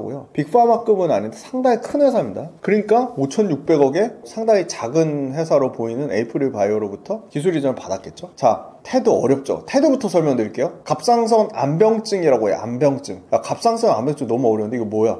이게 갑상선이요, 자가면역 질환 때문에 갑상선을 자극하는 항체, 자가항체가 눈 주변에 자가항체가 부작용이 생기는 거예요. 그 자가항체 때문에 갑상선을 자극하는 항체가 눈의 근육, 눈의 소위 말하는 그 조직, 연부 조직이라고 해요. 눈의 연부 조직에 염증을 일으켜가지고 그 염증이 커지거나 굳어져서 눈에 관련된 변형을 일으키는 거예요. 그래서 진짜 무서운 게요, 이 눈 안구 뒤쪽에 지방 조직을 증식시켜요. 그래서 눈꺼풀이 말아 올라가요. 그리고 안구가 돌출됩니다. 그래서 이게 심해지면요, 사시가 돼요. 그죠? 그러니까 눈에 관련된 어떤 염증 질환 중에 하나가 갑상선의 자가항체를 통해서 눈 주변을 자극해서 염증을 일으키는 게 갑상선 안병증입니다. 희귀질환인 것 같지만 생각보다 갑상선 안병증은 상당히 큰 시장입니다. 조단위고요. 근데 이제 갑상선 안병증으로 이미 임상을 진행하고 있는데 이 재미난 게 이 다양한 소위 말하는 이제 이것도 다 이름도 어려워요. 사실 어려운데 한 번씩 다 들어보세요. 소위 말하는 이 희귀질환 시리즈로 확장이 되고 있어요. 뭐냐면 다발성 경화증, MS라고 해요. 근데 이 다발성 경화증은 갑상선 안병증 시장의 7배나 큰 시장이에요. 엄청 큰 시장이에요. 여기는 7조, 8조 이 시장입니다. 그 다음에 세 번째, 시신경 척수증이란 또 질환. 네 번째, 중증근무력증. 요거 들어보셨을 거예요. 왜냐면 요거는 중증근무력증은 어디가 또 타겟으로 하냐? 우리나라 한올바이오파마가 타겟으로 합니다. 다섯 번째, 프리드리 운동실조증. 자, 이거를요, 덴마크의 룬드백이 가장 최근에 한 IR 자료에서 이런 다양한 적응증으로, 야, 너네 에이프릴바이오 이 파이프라인 APB-A1은 이거 갑상선 안구병증 테드로만 끝나면 안 돼. 이거 이렇게 많은 다발성 경화증, 시신경 척수염, 중증근 무력증, 프리드리 운동실조증, 이런 다양한 적응증에 충분히 확장 가능해, 이렇게 밝힌 거예요. 에이프릴바이오가 얘기한 게 아니고 에이프릴바이오로부터 5,600억의 기술 이전에 간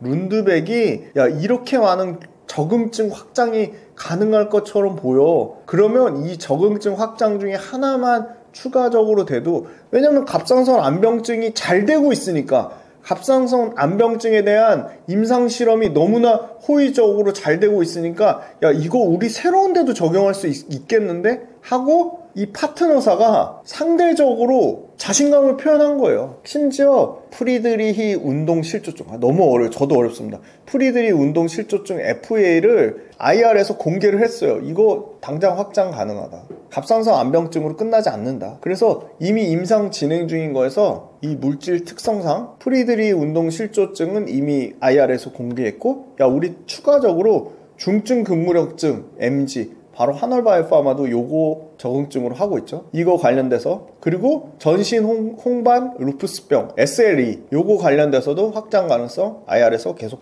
밝히겠다 했어요. 근데 이 경쟁사가 있을 거 아니에요. 이 경쟁사 일단 당장 요번에 IR에서 밝힌 프리드리히 운동실조증 이게 뭐냐, 이게 너무 어려운데 유전자 돌연변이로요 프라탁신이란 단백질이 있어요. 그게 결핍이 됩니다. 그러면서 발생하는 질환인데 척수, 뇌, 말초신경에 손상을 일으켜요. 그러면 운동 적응성, 좀 어렵게 표현하면 운동 협응성이 급격하게 저해됩니다. 그러면 걷는데 문제가 생기고요, 언어장애가 생기고요, 심장병이 유발합니다. 이게 진짜 무서운 게요, 이 프리드리 운동 실조증은요 아동기부터 청소년기에 집중 발생합니다. 그러면 증상이 악화되면요 그냥 휠체어에 의존하는 삶을 살아야 되는 겁니다. 그러니까 너무 무섭죠.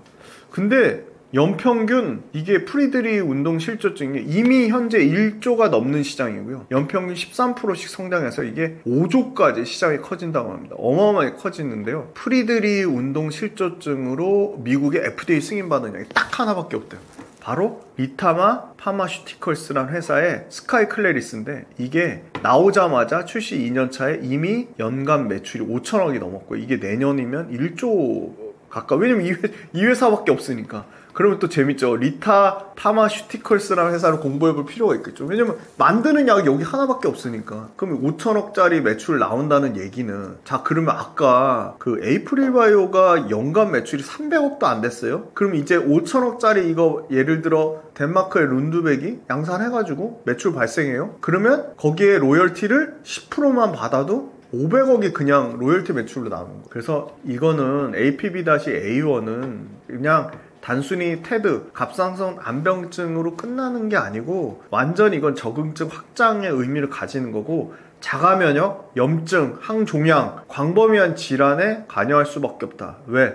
지금 이 자가면역이나 염증에 관여하는 그 물질이 바로 막 단백질 CD40이라는 물질이랑 CD40L이란 물질인데요, 이거를 CD40L 억제제 또는 저해제라고 하는 게 하나의 약물로 아까 말씀드린 엄청나게 많은 초희귀 질환에 대한 신경 면역 질환 적응증을 확장 가능성을 룬드백의 IR에서 밝혔고, 아까 실제 치료제로 나온 리타 파마슈티컬스를 통해서 밝혔고, 지금 임상을 진행하는 다양한 빅파마들이 이 얘기가 계속 나오고 있는 겁니다. 근데 적응증이 확장되는 순간 에이프릴 바이오는 룬드백하고 계약 맺을 때 이런 계약을 맺었어요. 일정 수준 이상의 적응증이 숫자가 넘을 경우 신규 계약으로 인식해서 추가적으로 매출을 인식한다는 신규 추가 계약을 맺어야 하는 구조로 맺었습니다. 근데 갑상선 암병증 관련돼서 드디어 APB-A1이 내년 상반기에 발표합니다. 이미 CD40L 차단제, 그러니까 CD40L 저해제로 높은 안정성의 프로파일을 보였고요. 사례가 또 있습니다. CD40L 저해제 똑같이 쓰는 글로벌 빅파마 노바티스가 2년 전에 이스칼리맙이라고 임상 결과에서 긍정적으로 이미 발표를 했어요. 그러니까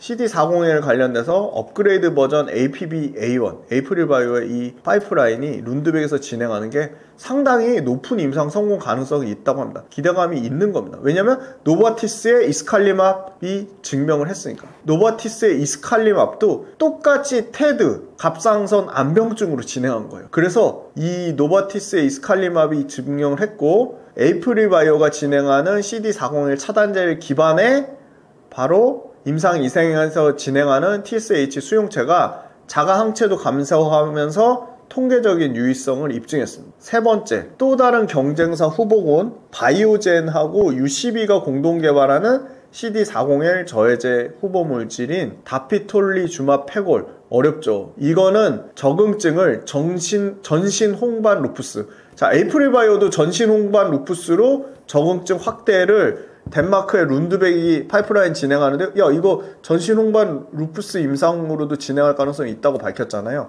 근데 이미 경쟁사 바이오젠이 하고 있었습니다. 여기는 벌써 임상 3상이에요. 그래서 임상 3상으로 전신 홍반 루푸스병 초희귀 질환 여기도 1차 종료가 충족이 됐다고 합니다. 또 다른 경쟁사 암젠의 여기도 똑같은 CD40L 후보 물질로 다조달리벳 이름 어렵죠? 치료제 이름입니다. 다조달리베브로 쇼그렌 증후군. 자, 공부 차원에서 쇼그렌 증후군이 뭔지는 한번 찾아보세요.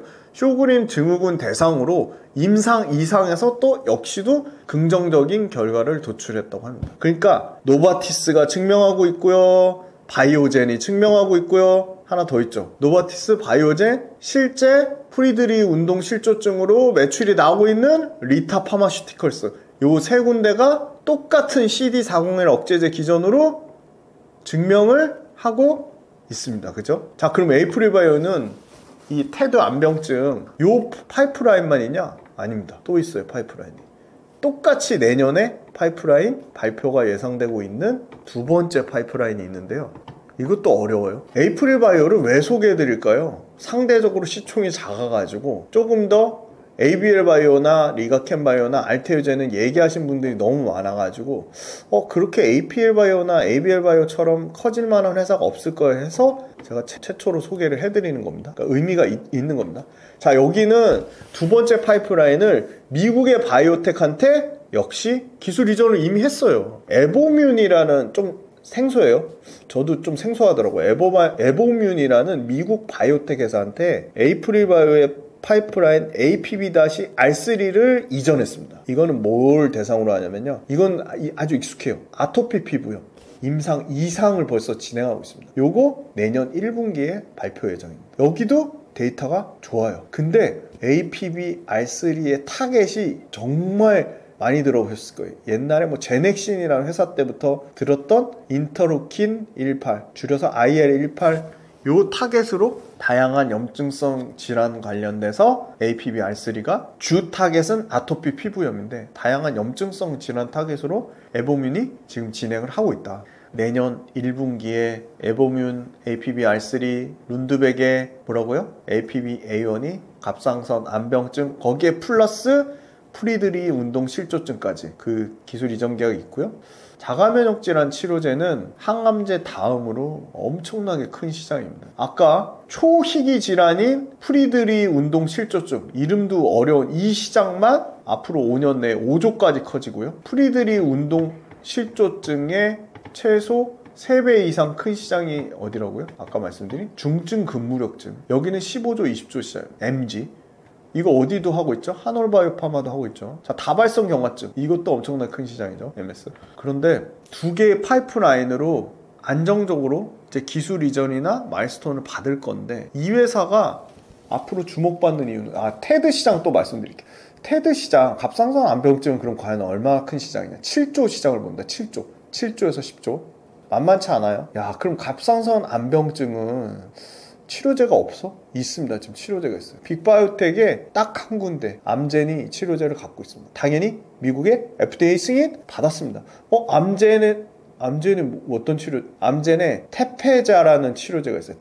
테페자가요 작년에 이 갑상선 암병증 치료제로요 매출이요 2조 6천억입니다. 2조 6천억. 그러니까 테페자 독점이니까 시장을 그냥 다 먹는 거예요. 그냥 2조 6천억.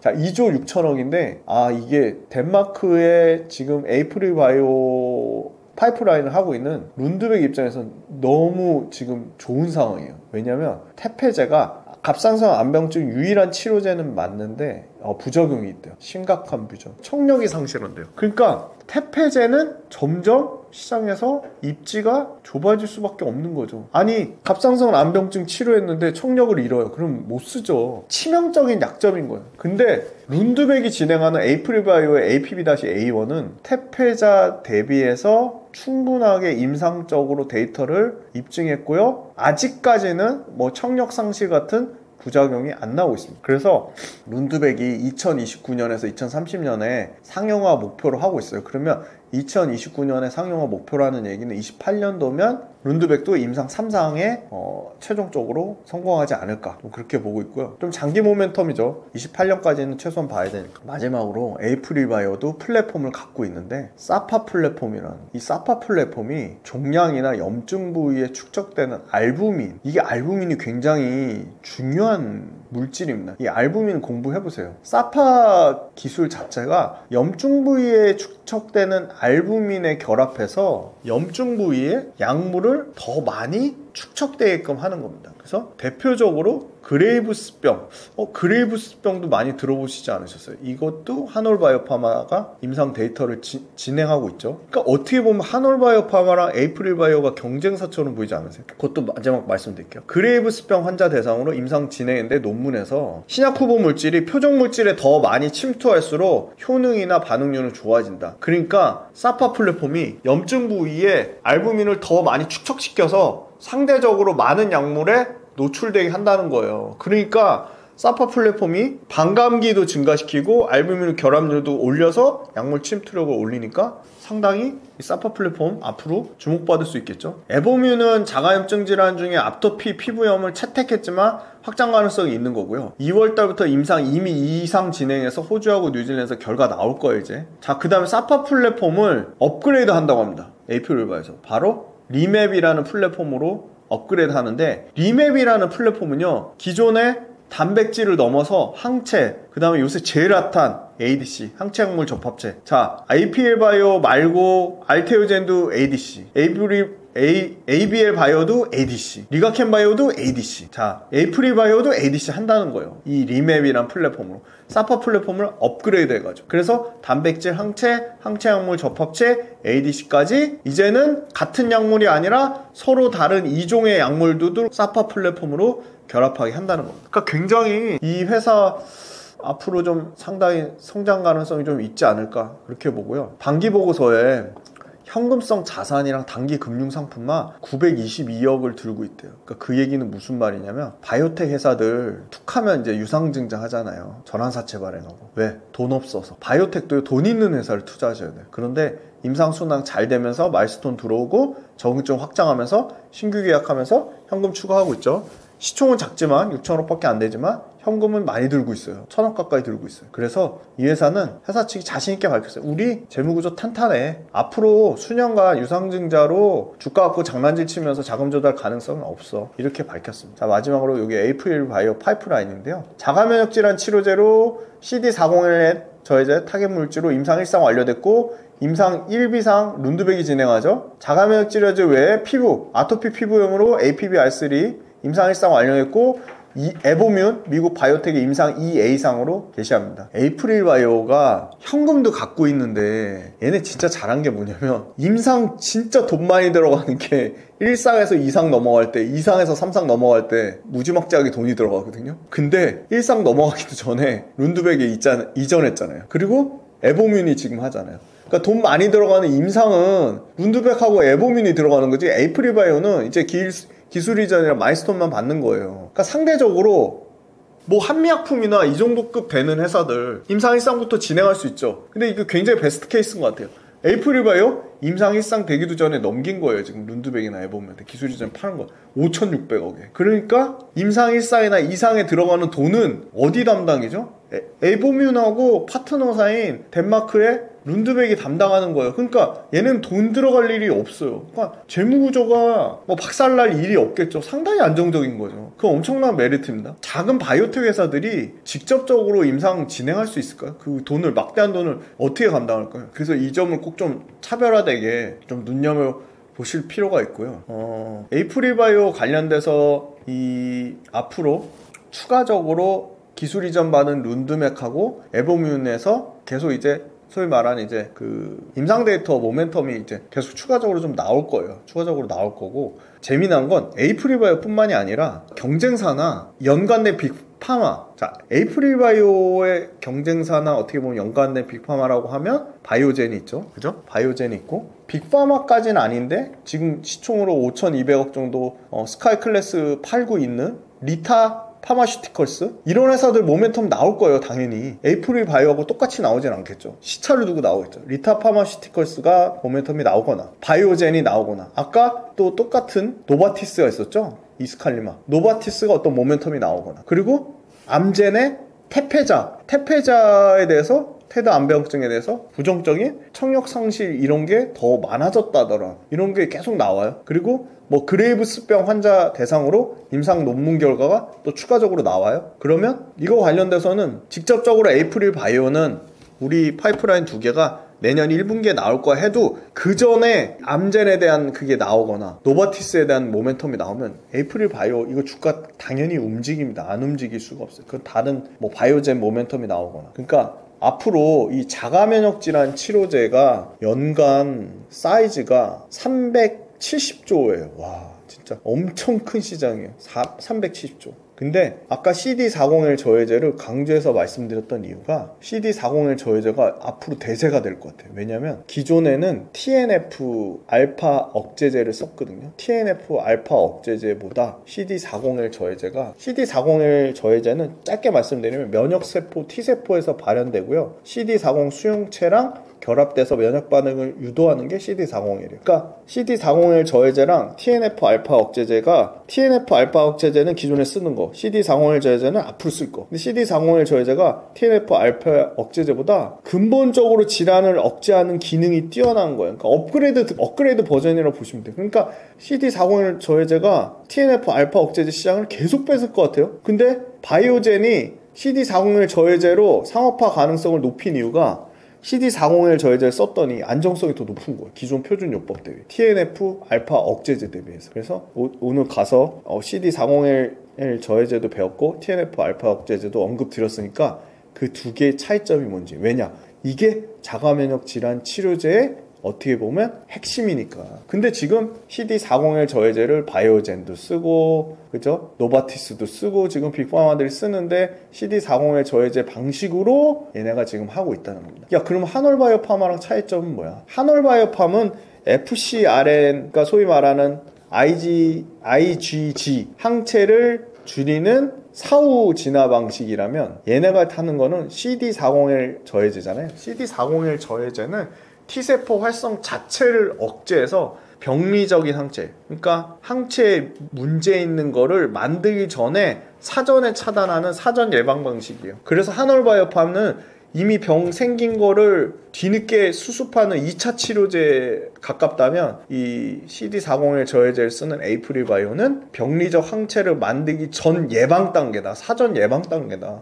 그러니까 훨씬 더 어떻게 보면 1차 치료제니까 당연히 예방하는 단계 1차 치료제가 치료 효과나 이런 거는 뛰어나고 앞으로 더 커질 가능성이 높겠죠. 그래서 오늘 처음 소개해드렸지만 굉장히 이게 의미 있는 회사고 에이프릴 바이오로 끝날 게 아니라 뒤에 노바티스라는 회사, 빅파마, 암젠이라는 회사, 뭐 바이오텍 회사들이 미국의 빅바이오텍들이 이 자가면역 질환 치료제에 소위 말하는 CD401 저해제를 입증해주고 있다. 그러면 같이 에이프릴 바이오도 부각될 수밖에 없다. 자가면역 질환 치료제 관련된 기업들은 에이프릴 바이오만 있는 게 아니니까 계속 경쟁으로 한올바이오 파마도 말씀드렸고 또 국내에 찾아보면 기업들이 또 있어요. 그래서 그걸 꼭 공부하시길 부탁드리고, 자, 셀트리온도 자가면역 질환 치료제 SC로 램시마가 있습니다. 램시마. 네, 램시마도 연간 팔리는 금액이 조 단위가 넘는 엄청난 자가면역 질환 치료제.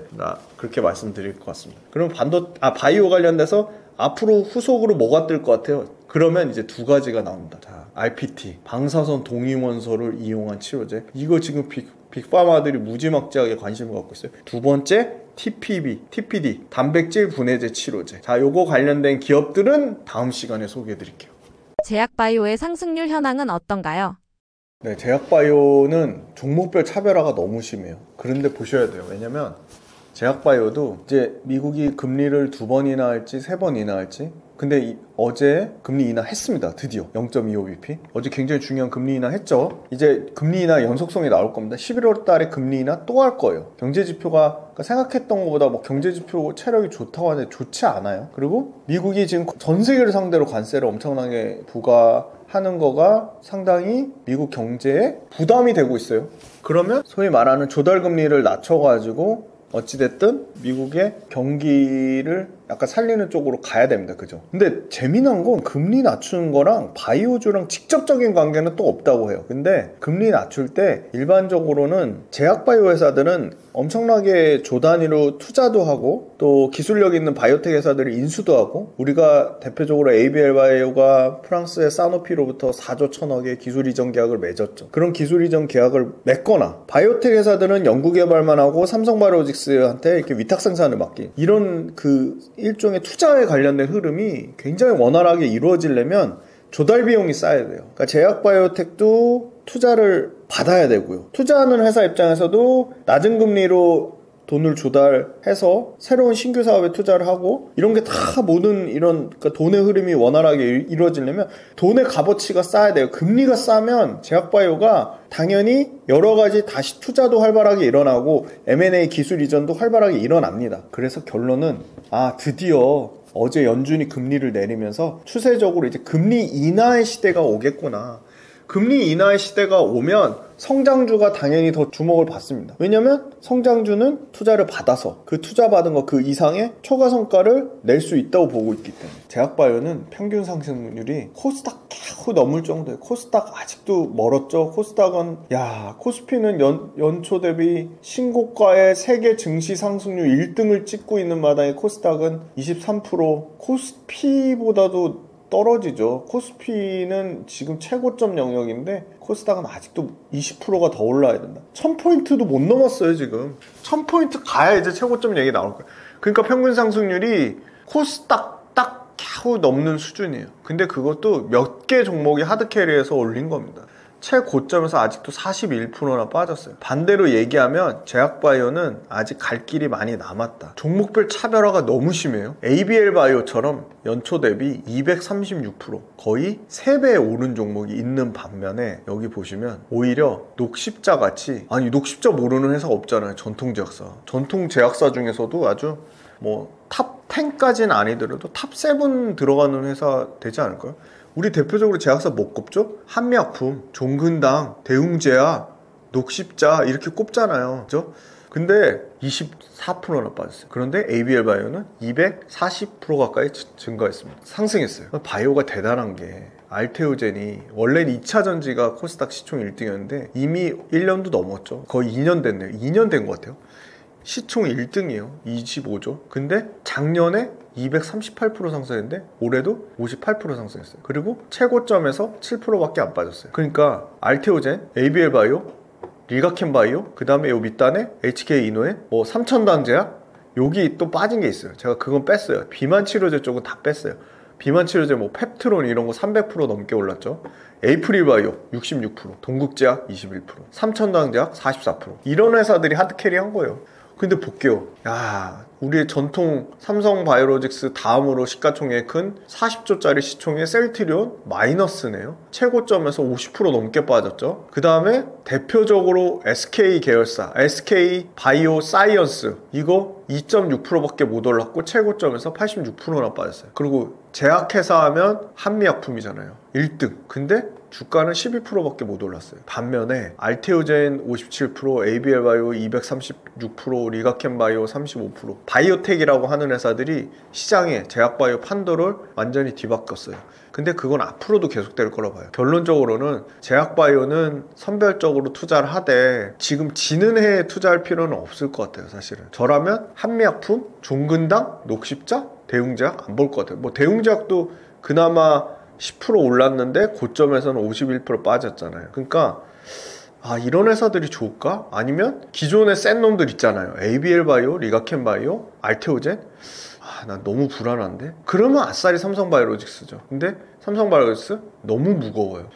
그래서 저는 가던 놈 알테오젠, ABL 바이오, 리가캠 여기 집중하자. ABL 바이오, 리가캠 바이오 시총 이제 5조 됐습니다. 이제 5조. ABL 바이오, 리가캠 바이오는요 알테오젠 요 시총 25조 사이즈로 가야 되는 회사들입니다. 근데 전통제약사 중에 그래도 알테오젠, ABL 바이오, 리가켄 바이오만큼 그렇게 성장에 대한 어떤 그 바이오텍에 대한 기대감은 상대적으로 낮은데 굉장히 돈을 잘 버는 제약사들이 있어요. 대표적으로 유한양행하고 SK바이오팜입니다. 저는 이 유한양행하고 SK바이오팜도 유한양행 시총 9조 2천억, SK바이오팜 8조 4천억인데 이런 회사들도 시총 20조, 30조 사이즈로 커질 가능성이 있다고 봅니다. 왜냐하면 유한양행하고 SK바이오팜은 우리나라에서 가장 빠르게 블록버스터라고 하는 거는 매출이 1조 이상 되는 약을 말하거든요. 아마 유한양행의 항암치료제, 폐암치료제, 비소세포 폐암치료제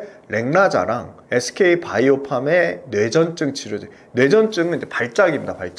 발작 치료제, 이 뇌전증 치료제 엑스코프리가 가장 우리나라 제약회사 중에 빠르게 1조 매출 달성할 것 같아요. 이 두 개가 지금 경쟁하고 있어요. 그런데 SK바이오팜이 한 6개월 정도 더 빨리 달성할 것 같긴 해요. 유한양행도 1조 달성할 겁니다. 비소세포 폐암 치료제 렉나자가, 그리고 SK바이오팜은 뇌전증 치료제 엑스코프리. 그래서 되게 심플해요. 제약바이오 회사들 이렇게 많이 있고, 요 밑에 더 있어요. 봐야 될 회사는 삼성바이오로직스, 알테오젠, 유한양행, SK바이오팜, ABL바이오, 리가켄바이오. 그 다음에 우리나라뿐만이 아니라 전 세계적으로 10명 중에 1명은 위와 관련된 질환이 있다고 해요. 대표적으로 위식도 역류질환 치료제 시장이 엄청나게 큰 시장인데, 위식도 역류질환 치료제가 PPI라는 제제를 썼는데, 그거를 HK-이노엔과 HK-이노엔의 경쟁사가 지금 PCAB 제제로 바꾸고 있어요. 왜냐면 PCAB 제제가 훨씬 더 환자한테도 좋고 유리하니까. 복용의 편의성, 약물의 효용성,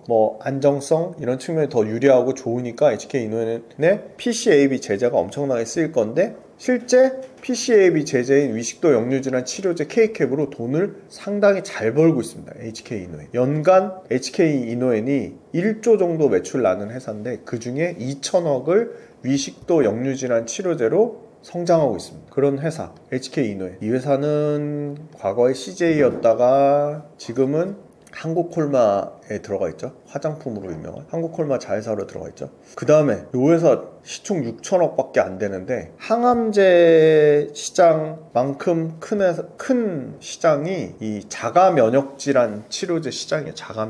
자가면역질환 치료제에 우리나라에서 가장 임상에서 좋은 결과를 얻는 4-5개 회사 중에 하나예요. 에이프릴바이오. 근데 심지어 2개의 임상이 당장 내년 1분기에, 빠르면 올해 연말 발표가 나요. 근데 상당히 지금 좋은 예상치가 나오고 있어요. 그래서 이 회사도 여기 보시면 최고점에서 6%밖에 안 빠졌어요. 그 말은 신고가 영역에 있습니다. 시총 이제 6천억이에요. 그럼 이 회사도 1조, 2조 이렇게 계속 커지겠죠. 임상에 대한 좋은 결과만 나오면 당연히 HK-이노엔이나 한미약품, 한올바이오파마 이런 사이즈까지 커질 수 있어요. 한올바이오파마가 1조 6천억인데 여기도 자가면역 질환 치료제를 하는 회사입니다. 그럼 궁금하시죠? 야, 이거 전통제약사 한미약품은 가능성이 없어? 한미약품은 지금 4조인데 시총이 SK바이오팜이나 유한양행처럼 커지려면 한미약품이 지금 우리나라 비만 치료제 딴에서는 계속 전 제일 잘하고 있거든요. 그래서 사실은 비만 치료제 하면 핫한 회사가 펩트론, 삼천낭제약, 그 다음에 또 뭐 있죠? D&D 파마트 이런 회사들인데, 올릭스도 있네요. 그런 회사들보다는 저는 전통제약사 한미약품이 이 GLP-1 계열의 비만 치료제 훨씬 더 저는 가능성이 높다고 봅니다. 가장 오래 주도적으로 지금 하고 있고, 회사 사이즈도 어떻게 보면 가장 큰 회사고요. 그래서 한미약품이 업그레이드가 되려면 한미약품에서 진행하는 GLP-1 계열의 비만 치료제가 얼마나 임상 데이터가 좋게 잘 나오고 그게 실제 판매까지, 양산까지 이루어지냐, 그거에 달려있다고 봅니다. 그래서 결론적으로는 그냥 전통 제약사보다는 이 알테오젠, ABL바이오, 리가캠 같은 바이오텍, 그리고 기존의 제약회사 중에 캐시카우가 탄탄한 유한양의 SK바이오팜, HK-이노엔 이런 회사들, 그리고 조금 더 시총 작은 거 중에 신규 종목으로 좀 본다면 자가면역질환 치료제 시장을 하고 있는 에이프릴바이오와 한올바이오파마, 이 정도 보시면 그냥 깔끔하게 정리된다고 말씀드릴 수 있을 것 같고요. 반대로 투자하지 말아야 될 회사들은 아까 말씀드린 녹십자, 그죠? 종근당, 그리고 보시면 SK바이오사이언스, 이런 회사들은 저는 셀트리온도 덩치는 큰데 모르겠어요. 셀트리온도 혈액암 치료제, 트룩시마, 그 다음에 자가면역질환 치료제, 베그젤마, 3인방에 있거든요. 유방암 치료제 허주마. 이 3개가 미국과 유럽 시장에서 점유율이 경쟁이 치열하니까 생각보다 기대감만큼 점유율이 그렇게 개선되지 않고 있어요. 그러니까 그게 여실히 주가로 좀 반영을 하고 있는 겁니다. 그래서 저는 대형주단에서 굳이 꼽자면 셀트리온보다는 삼성바이오로직스, 그리고 최우선순위로는 요 3인방 다 플랫폼을 갖고 있어요. ABL 바이오도 플랫폼 갖고 있는 회사, 리가캠 바이오도 플랫폼 갖고 있는 회사, 알테오젠도 플랫폼 갖고 있는 회사, 심지어 6천원짜리 에이프릴 바이오도 플랫폼을 갖고 있는 회사예요. 그러니까 지금은 제약바이오가 전통제약사에서 바이오텍으로 완전히 흐름이 바뀌었다. 그 흐름에 동참하면 ABL 바이오, 리가캠 바이오가 시총 5조대에서 에이프릴 바이오가 시총 6천억대에서 멈추지는 않을 거라고 보고 있습니다. 제약바이오의 외국인과 기관의 수급 현황은 어떤가요? 제약바이오도 그러면 반도체처럼 사고 있나? 그거 한번 냉정하게 따져봐야겠죠. 삼성바이오로직스는 기관이 엄청나게 계속 파네요. 이거 줄창 파란 것만 보이죠? 그러니까 주가가 100만원대에서 못 가요. 그냥 멈춰 있어요. 다행인 건 빠지진 않아요. 왜 그러냐? 외국인이 사주고 있으니까. 외국인이 받쳐주고 있구나. 근데 역으로 얘기하면 야, 기관 수급이 조금만 붙어주면 이거 삼성바이오로직스 굉장히 탄력있게 움직이겠는데? 그 생각은 들죠. 알테오젠 볼게요. 알테오젠 이상하게 최근 들어서 외국 기관이 쌍매도가 나옵니다. 개인이 사고 있어요. 네? 주가는 고점 영역이에요? 그럼 그 전까지 누가 올렸냐? 그 전까지는요, 알테오젠은 외국인도 꾸준히 잘 샀고 기관도 꾸준히 잘 샀어요. 근데 다만 고점 영역에 오니까 외국인 기관이 매도 물량이 나왔습니다. 근데 저는 알테오젠은 모멘텀이 무궁무진해요. 네. 왜? 당장 이제 저희가 찍는 날로부터 딱 일주일 안으로 이제 머크, 키트루다 항암제 1등, 전 세계 항암제 판매 금액으로 1등 40조가 넘어요. 그러니까 세계에서 가장 많이 팔리는 항암제 머크, 키트루다가 알테오젠의 SC 제형으로 이제 승인이 날 겁니다. 미국 FDA 승인. 그러면 한번 반짝 움직이겠죠. 근데 그걸로 끝나지 않아요. 자, 머크 키트루다 SC 제형 승인 나는 거 보고 아마 추가적으로 SC 제형으로 빅파마들의 계약이 나올 가능성이 있습니다. 왜냐면 회사 측에서도 최근에 한국 코리아 투자 위크라고 지금 한국경제TV가 주최해가지고 엄청나게 크게 지금 하는 거에서 알테오젠 참여해가지고 얘기를 했는데, 알테오젠의 그 SC 제형이 보편적으로 쓰는 지금 아직까지는 IV라고 해서 정맥주사 제형을 하잖아요. 근데 정맥주사 제형 대비 SC 제형이 지난번에 말씀드렸지만 환자도 해피, 병원도 해피, 의사도 해피. 왜? 주사 맞는 시간이요 1시간 반, 5시간 맞는 시간을 5분에서 10분으로 단축시켰어요. 어마어마한 혁신이 일어났죠. 그러니까 간호사도 편해요. 그리고 부작용도 낮아요, SC 제형. 그리고 주사를 오래 맞고 있지 않으니까 환자의 삶의 질도 개선되죠, 당연히. 그리고 간호사들 일거리도 줄어들죠. 그 다음에 의사도 편해요. 병원 회전율도 올라가요. 안 쓸 이유가 없는 거예요. 그 수치로 막 병원 회전율 막 47% 개선, 환자의 그 주사 맞는 시간 5시간에서 뭐 10분 뭐 이렇게 줄어드니까 모두가 해피한 상황이에요. 근데 SC형으로 바뀌면 뭐가 좋냐면 특허 만료된 신약들이 특허가 최대 6년까지 연장돼요. 안 쓸 이유가 없는 거죠. 그러니까 특허를 만료되면 바이오 시밀러 복제약이 쏟아질 건데 그거에 대한 대비책으로도 SC형 바꾸는 게 굉장히 유리한 겁니다. 그래서 지금 특허 만료된 신약들이 줄줄이 대기하고 있는데 SC형으로 바꾸려고 하고 있어요. 근데 최근에 알테오젠이 우리 경쟁사의 고객 중에 하나랑 계약할 가능성이 높다고 했어요. 봤더니 SC형으로 하는 회사는 알테오젠하고 할로자임이란 미국 회사가 있어요. 그 두 개밖에 없어요. SC형 할 수 있는 데가. 완전 독점이죠. 근데 할로자임이 알테오젠한테 특허 무효 소송을 걸었어요. 근데 그 소송이 알테오젠의 고객사인 머크가 할로자임 소송 무효라고 지금 진행하고 있어요. 고객사가 방어해 주는 거죠. 왜? 알테오젠의 그 특허가 무효되는 순간 머크가 어떻게 되죠? 네. 그래서 머크가 할로자임 그거 특허 무효 소송이 지금 하고 있거든요.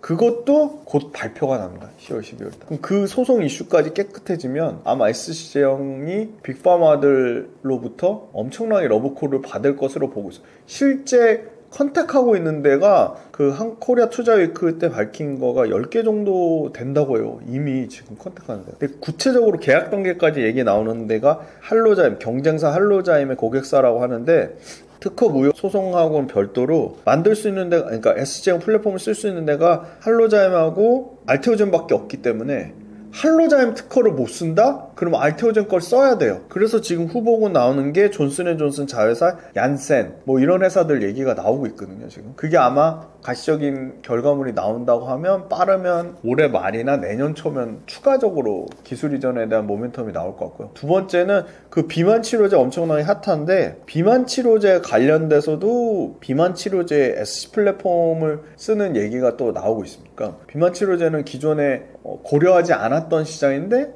새롭게 비만 치료제 시장이라는 거를 SC 플랫폼으로 확장성, 그걸 보는 거고요. 알테오젠의 자회사가 있거든요. 알테오젠 자회사가 그 눈 관련돼서 이제 황방면성 치료제인 아일리아란 황방면성 치료제가 있는데, 그거 바이오시밀러 위탁 생산하는 거를 알테오젠 회사가 승인을 받았어요. 그래서 아마 그게 유럽 물량부터 아마 양산되면서 판매가 나올 것으로 보고 있어요. 그래서 그런 또 그 바이오시밀러 위탁 생산에 대한 모멘텀도 갖고 있고요. 그리고 알테오젠은 이제 마지막으로 그 인간 기반의 그 히알루로니다제 관련된 그 국내에서 이제 판매가 이미 개시된 걸로 알고 있거든요. 그게 기존에 그러니까 쓰는 거는 인간에서 만든 히알루로니다제, 그거는 최초라고 해요. 다 대부분 다 동물 베이스로 했는데, 그러니까 인간 히알루로니다제니까 훨씬 더 치료 그 효능이나 치료의 목적성에 더 잘 맞겠죠. 그래서 아마 알테오젠 같은 경우는 이제 머크의 키트루다 SC 제형 승인이 딱 다음 주 안으로, 키트루다 SC 제형 승인은 거의 안 될 가능성은 지금 안 된다고 얘기하는 데는 못 본 것 같아요. 그게 되면 SC 제형이 엄청나게 확장될 거고, 당장 그 할로자임이 컨택하고 있는 할로자임의 고객사 중에 한 명, 뭐 얀센 말고도 뭐 두세 개 추정되는 데에서 추가적으로 빅파마 계약이 또 추가적으로 나올 거라고 합니다. 그래서 알테오젠은 최근에 뭐 코스피 이전 이슈도 있는데, 그거보다 본질적인 거는 이제 그 펀더멘탈 SC형의 빅파마 추가 기술 이전 계약이 얼마나 많이 나올 거냐인데, 그거 이제 머크 키트루다 SC 제형 승인 필두로 저는 이 가격대에 비싼 건 맞는데 외국인 기관 수급은 다시 들어올 거라고 봅니다. 그 다음에 이제 리가캠은 그래도 꾸준히 기관 쪽에서 사다가 최근에 차익 실현이 나왔는데, 뭐 이걸 추세적으로 외국인 기관이 뭐 팔고 있다고 얘기하기는 어렵고요. 근데 상대적으로 외국인 수급이 알테오젠보다 리가캠이 외국인 수급이 약해요. 그래서 알테오젠이 여기서 좀 더 탄력있게 가려면 외국인 수급이 좀 붙어야 된다고 보고 있고요. 알테오젠하고 리가캠보다 훨씬 외국인 수급 좋은 거는 ABL 바이오입니다. ABL 바이오는 지금의 최고점 영역에서도 10만원 돌파했는데도 외국인 수급이 꾸준히 붙어주고 있어요. 누적적으로도 1000억, 1200억 넘게 샀고요. 다만 이제 외국인 수급 살 때 기간은 조금 차익 실현을 하는 것 같아요. 근데 뭐 차익 실현도 뭐 어마어마하게 뭐 외국인 2배 이상을 뭐 또는 뭐 3배 이상을 판다던가, 외국인 사는 물량에 뭐 몇 배수로 파는 건 아니에요. 그러니까 뭐 외국인 팔지만 기관도 소폭 팔고 있는 수준이고, 뭐 수급이 나쁘지 않다 보고요. 유한양행 보시면 유한양행은 주가 많이 내려왔어요. 원래 16만원대인데 지금 11만원 후반까지 내려왔으니까 이제 기관이 좀 붙는 것 같아요. 기관이 붙고 여기도 연기금하고 사모펀드의 연속성을 보는 게 좀 중요할 것 같고요. SK바이오팜도 주가 많이 싸졌습니다. 이것도 14만원대에서 11만원대까지 내려왔으니까 싸졌는데, 여기도 보시면 기관하고 외국인이 사는데 외국인 기관 사는 물량 자체가 그렇게 막 엄청 많진 않아요. 그러니까 여기도 사이즈가 큰데 외국인 기관 수급의 연속성은 확인할 수 있으나 사는 물량 자체는 좀 크지 않다. 그리고 비만 치료제 쪽에 가장 많이 오른 게 이 펩트론인데요. 수급만 가져왔어요. 관심이 없어가지고. 이제 계속 물량이 나올 겁니다. 외국인 기관 역대급 신고가거든요. 많이 올랐어요. 3배 넘게 올랐어요.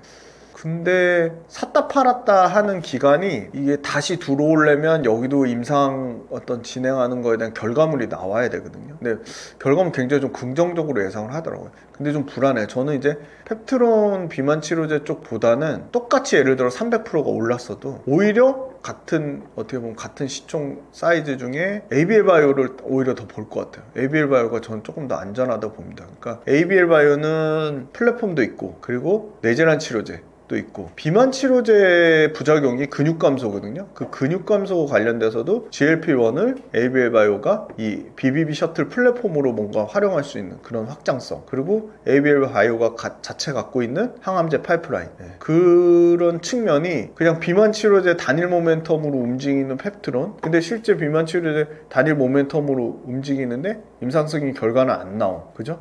그리고 빅파한테 이전한 이력도 없어요. 그러니까 주가가 비만 치료제 시장이 엄청나게 커진다고 해서 다 비만 치료제 관련된 종목들이 움직이긴 했는데 좀 불안해요, 되게. 근데 비만 치료제 중에 빅파한테 기술 이전한 것면서 비만 치료제 모멘텀도 갖고 있는 게 올릭스 정도거든요. 뭐 올릭스는 나쁘지 않다고 보는데 뭐 펩트론, D&D 파마테 그러면 아싸리 나는 비만 치료제 모멘텀 있는 거를 꼭 봐야 된다. 그럼 안전하게 저는 한미약품 하는 게 맞다고 봅니다. 예, 그렇게 보고요. 결론적으로는 외국인 기관 수급이 아직은 좀 확인해야 될 게 좀 굉장히 많아 보인다. 그나마 수급이 붙은 거는 외국인 기관 둘 다 합산으로 제일 지금 현재 양호한 상황은 ABL 바이오 정도인데 ABL 바이오도 주가가 2배 이상 올랐기 때문에 언제든 차익 실현 나올 수 있다고 보고 있고, 의외로 지금 수급이 좀 비어있는 거는 생각보다는 리가캠이 굉장히 모멘텀이 많고 탄탄한데, 네, 리가캠 좀 부족해요. 네, 저는 리가캠이 좀 어떻게 보면 수급에 좀 빈집이라고 보고 있습니다. 제약바이오의 밸류에이션 현황과 실적 현황은 어떤가요? 네, 제약바이오는 밸류에이션이 비싸요. 그래서 제가 막 이렇게 막 200배 넘는 것들 다 이제 올해 흑자 전환한다고 하니까 알테오젠도 244배, ABL 바이오 260배, 뭐 한올바이오파마 이거 2차 전지의 밸류에이션 보는 것 같죠? 730배. 그러니까 비싸요. 근데 모든 제약바이오가 다 이런 밸류에이션은 아닙니다. 이거 다 포함해서 119배고요. 제가 한올바이오파마 빼니까 내년 평균 PER이 정상적인 밸류에이션으로 내려옵니다. 34배. 삼성바이오로직스 우리나라 뿐만이 아니라 세계에서 바이오, 시밀러, 복제약, 위탁 생산 규모로는 1등이고요. 매출로 치면 그 베링거 인게라임이 1등이에요.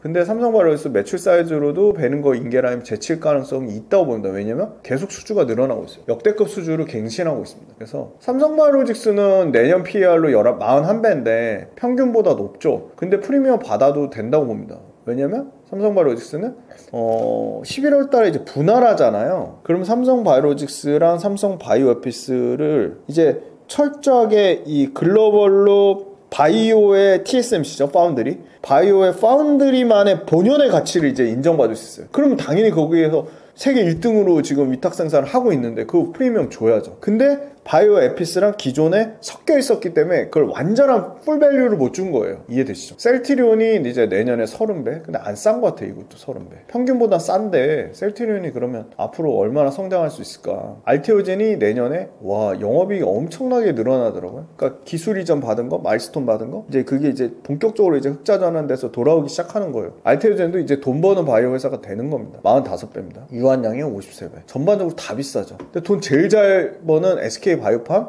33배. 저는 상대적으로 알테오젠이나 유한양보다 SK 바이오팜이 진짜 싼 겁니다. 상대적으로 SK 바이오팜이라는 PER 30배가 싸다는 게 아니고요. 알테오젠이나 유한양이나 ABL 바이오나 리가캠 바이오보다 훨씬 싸다는 겁니다. 자, 더 싼 거 있죠, 한미약품. 그런데 보시면 한미약품의 매출이익 성장세보다요, SK 바이오팜의 매출이익 성장세가 월등히 높습니다. 자, 그 다음에 ST팜 32배, 한올바이오파마 200배. 근데 700배짜리가 200배로 된다는 거는 한올바이오파마도 이익이 올라가는 거죠. 상당히 올라가는 거죠. 자, 제가 HK 이노엔 좋아하는 이유가 또 있습니다. PER이 14배밖에 안 돼요. 아니, HK 이노엔도 의식도 역류질환 치료제가 이제 1조까지 매출 사이즈 올라올 텐데 저는 14배 이거 밸류에이션 매력 적이라고 봅니다. 자, 그 다음에 신규로 봐야 될 오늘 체험 소개해드릴 종목인데요. 에이프릴바이오 자가면역질환 치료제. 야, 이거 적자 예산 줄 알았는데 여기도 그래도 흑자 전환한대요. 32배. 자, 여기 빈 거 보이시죠? SK 바이오사이언스 비어있죠. 삼천당제약 비어있죠. 셀트리온 제약 비어있죠. 왜 비어있을까요? 적자라서 PER 밸류에이션이 산정이 안 되는 거예요. 죄다 적자인 거예요. SK 바이오사이언스 적자, 삼천당제약 적자, ABL 바이오도 25년도에 흑자 전환했다가 내년에 적자 예상돼요. 그래서 PER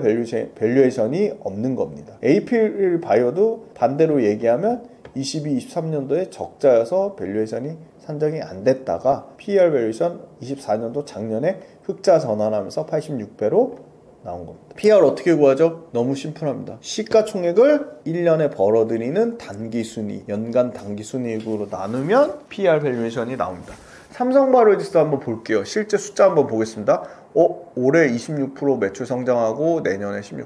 자, 요 데이터는 아까 반도체 말씀 안 드려서 까먹었는데 아까 반도체든 바이오든 숫자는 무조건 바뀔 수 있습니다. 왜 그렇죠? 2분기 실적 끝났고 3분기에 실적이 더 좋아진대요. 그럼 증권사들은 실적 추정치를 올립니다. 그러면 매출 증가율이나 영업이익 증가율, 실적 추정치 올라가면 당연히 바뀌는 겁니다. 이거 제가 2분기 실적 기준, 현재 기준으로 딱 뽑아온 거니까 3분기 되면 또 바뀔 수 있어요. 그거는 제가 또 3분기 실적 나오면 또 업데이트 다 해드릴 거예요. 그러니까 일단은 현재 추정치로 보자. 삼성바이오로직스 영업이익이 올해 45%나 증가하는데 어마어마하게 실적이 좋아집니다. 셀트리온 133% 좋아진대요. 근데 삼성바이오로직스는 작년에도 20% 성장했고 올해 46% 성장하는 거고요. 셀트리온은 작년에 25% 영업이익이 줄었어요. 그런데 올해 130% 늘어난다는 겁니다. 알테오젠 영업이익 500% 전환하면서 흑자 전환하는데 내년에 거의 300% 늘어난대요. SK바이오팜 올해 78%, 내년에 76%.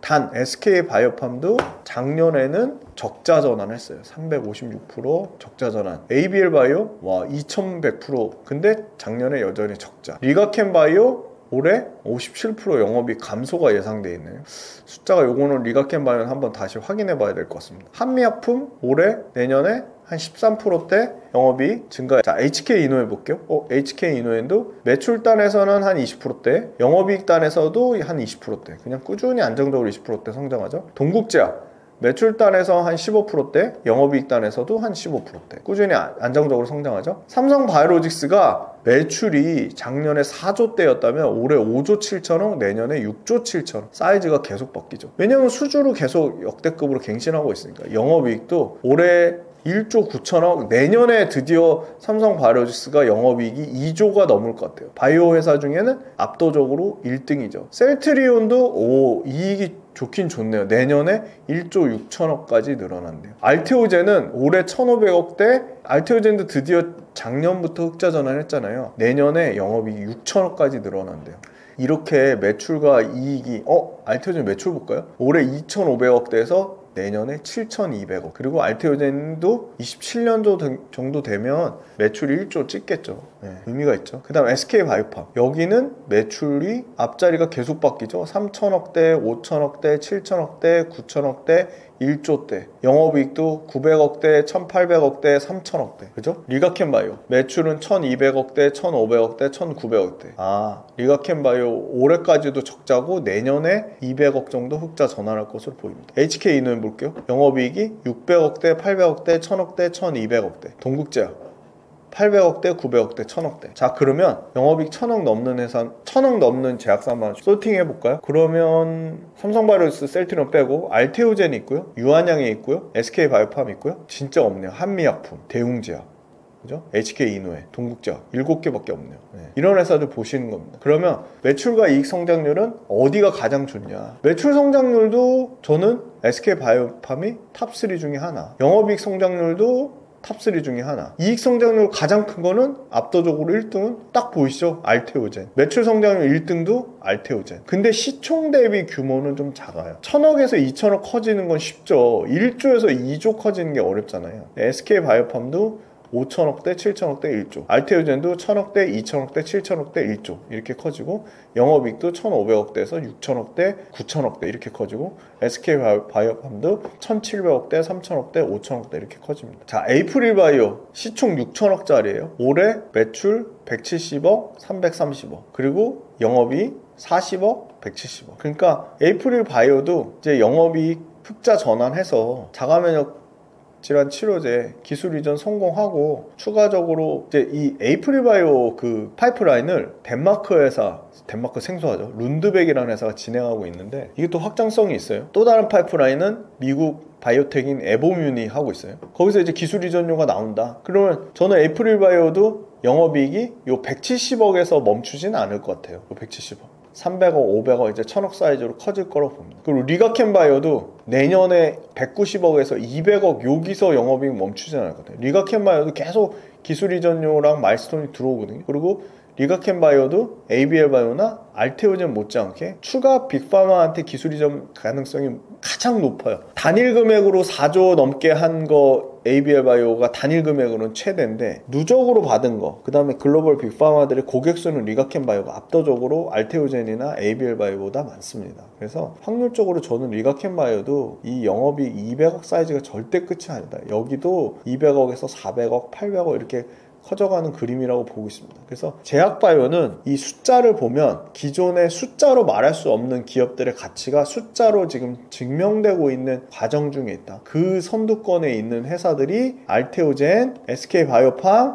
ABL바이오, 리가켄바이오, 그 다음에 HK이노엔 이 정도고, 추가적으로는 너무 사이즈는 작지만 앞으로의 성장성을 보면 에이프릴 바이오도 매출과 이익에서 가시적인 숫자가 좀 나올 것이다. 그래서 전통제약사보다는 철저하게 바이오텍의 숫자도 바이오텍으로 집중하자, 그렇게 말씀드리겠습니다.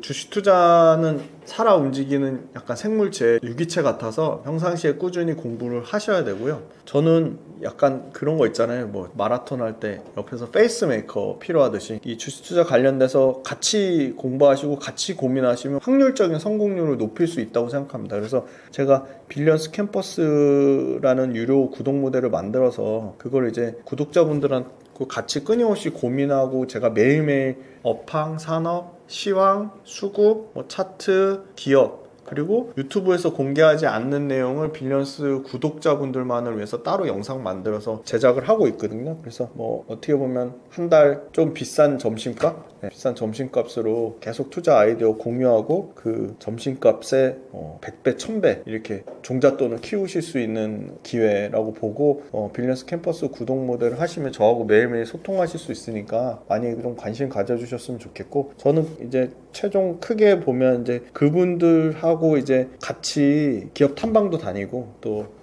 큰 틀에서 보면 투자 마을, 이렇게 워렌 버핏만 투자 마을 만들 수 있는 거 아니잖아요. 그래서 이렇게 빌리언스 캠퍼스 구독자분들하고 크게 투자 마을 만들고 싶고요. 그래서 빌리언스 캠퍼스 유료 구독 모델, 제가 알기로는 뭐 해지율이 3%도 안 되는 걸로 알고 있어요. 굉장히 높으니까 많은 관심 부탁드리고, 두 번째는 매달 마지막 주 토요일에 서울에서 오프라인 강연회를 하는데, 요번 달에는 한 달 쉬고 10월 달에 당연히 또 정상적으로 진행을 하고요. 그 오프라인 강연회는 오시면 강연 듣는 거 외에 1시간 이상을 궁금하신 다 싹 다 받아서 그 네트워킹을 상당히 세게 오래 합니다. 그래서 그 시간만으로도 저는 상당히 알찰 거라고 보고 있고요. 기존에 했던 거 다 온라인으로 다 전문 PD분이 녹화해가지고 편집본이 있으니까 그것도 온라인 녹화본도 신청하실 수 있어요. 그리고 제가 원래 4명이서 하거든요. 미국 주식 파트, 저, 매크로 시황, 그 다음 비트코인 이렇게 4개 하는데, 같이 팀원으로 하는데 12월 초에 올해 연간 주시장 총정리 해드리고요.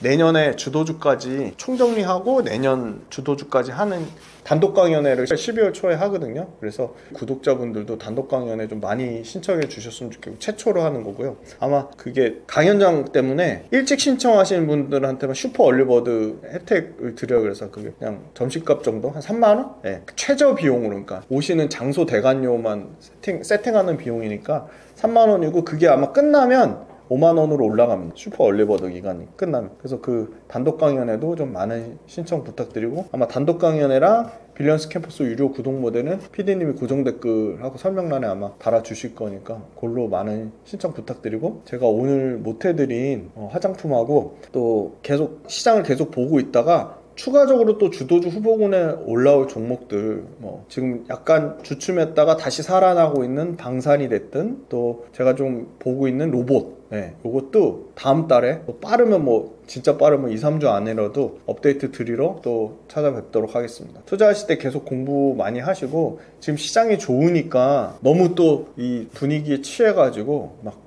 몰빵 갈 거야, 신용미수 풀로 땡길 거야 이러지 마시고, 이렇게 항상 예측하지 못할 때, 좋을 때 항상 시장은 꼭 반전을 주거든요. 그러니까 기대감에 취해신 건 좋은데 너무 과신하지 말자. 시장이 좋아서 수익이 잘 나는 거지, 내가 막 엄청 실력이 좋아서 수익이 난다기보다 시장에 철저하게 순응하시라고 꼭 말씀드리고, 빌리언스 캠퍼스 구독 모델이랑 오프라인 강연도 많은 관심 부탁드리겠습니다. 감사합니다.